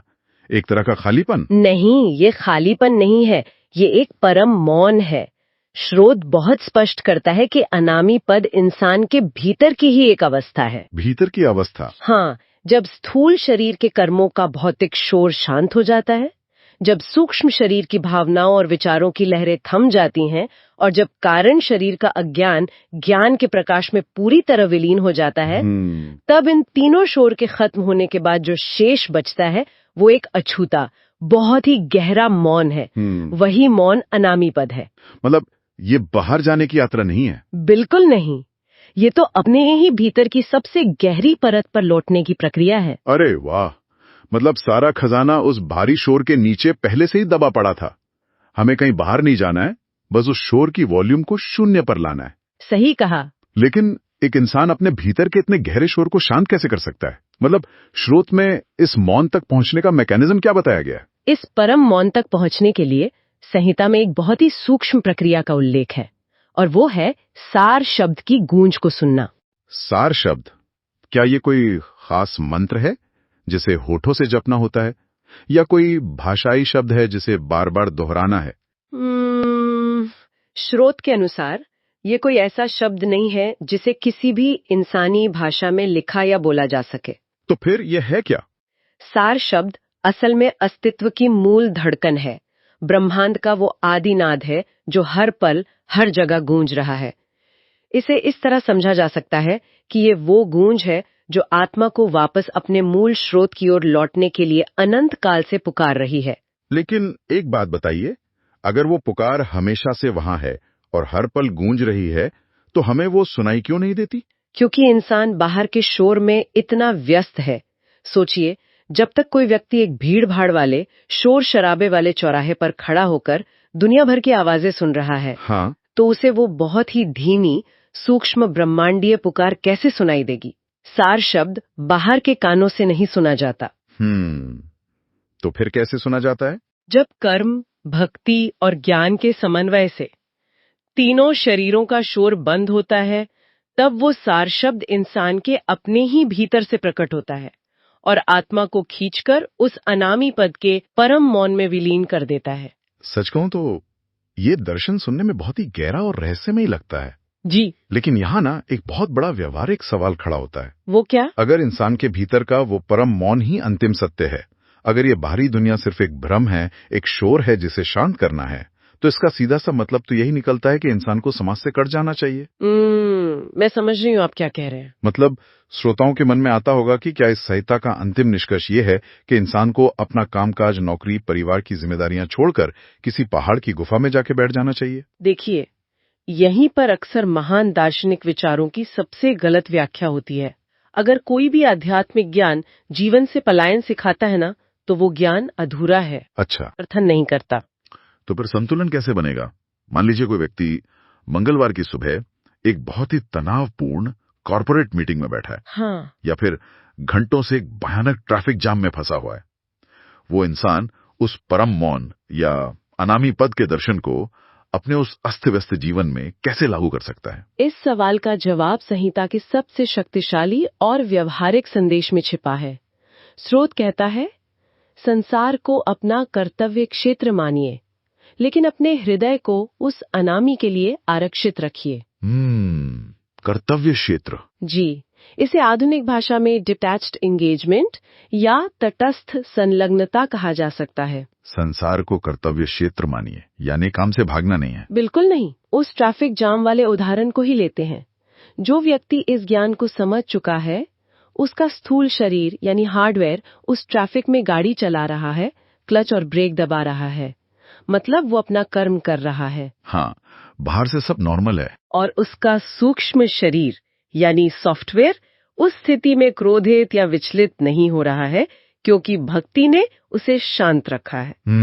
और सबसे महत्वपूर्ण बात, उसका कारण शरीर, जो कि बेस कोडिंग है, ये जानता है कि ये ट्रैफिक या ऑफिस की मीटिंग, ये सफलता या विफलता महज एक बाहरी नाटक है। क्या बात। उसका भीतरी केंद्र, उसका हृदय उस अनामी पद के मौन में पूरी तरह सुरक्षित है।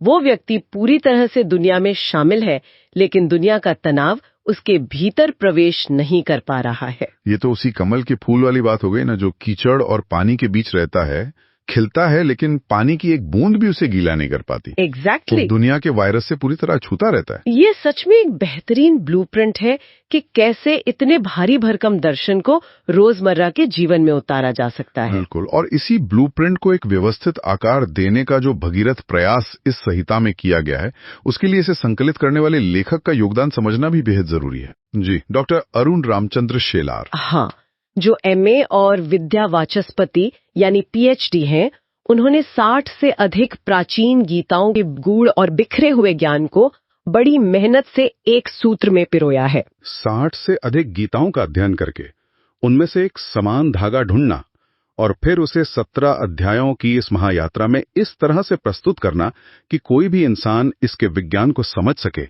ये अपने आप में किसी तपस्या से कम नहीं है। बिल्कुल।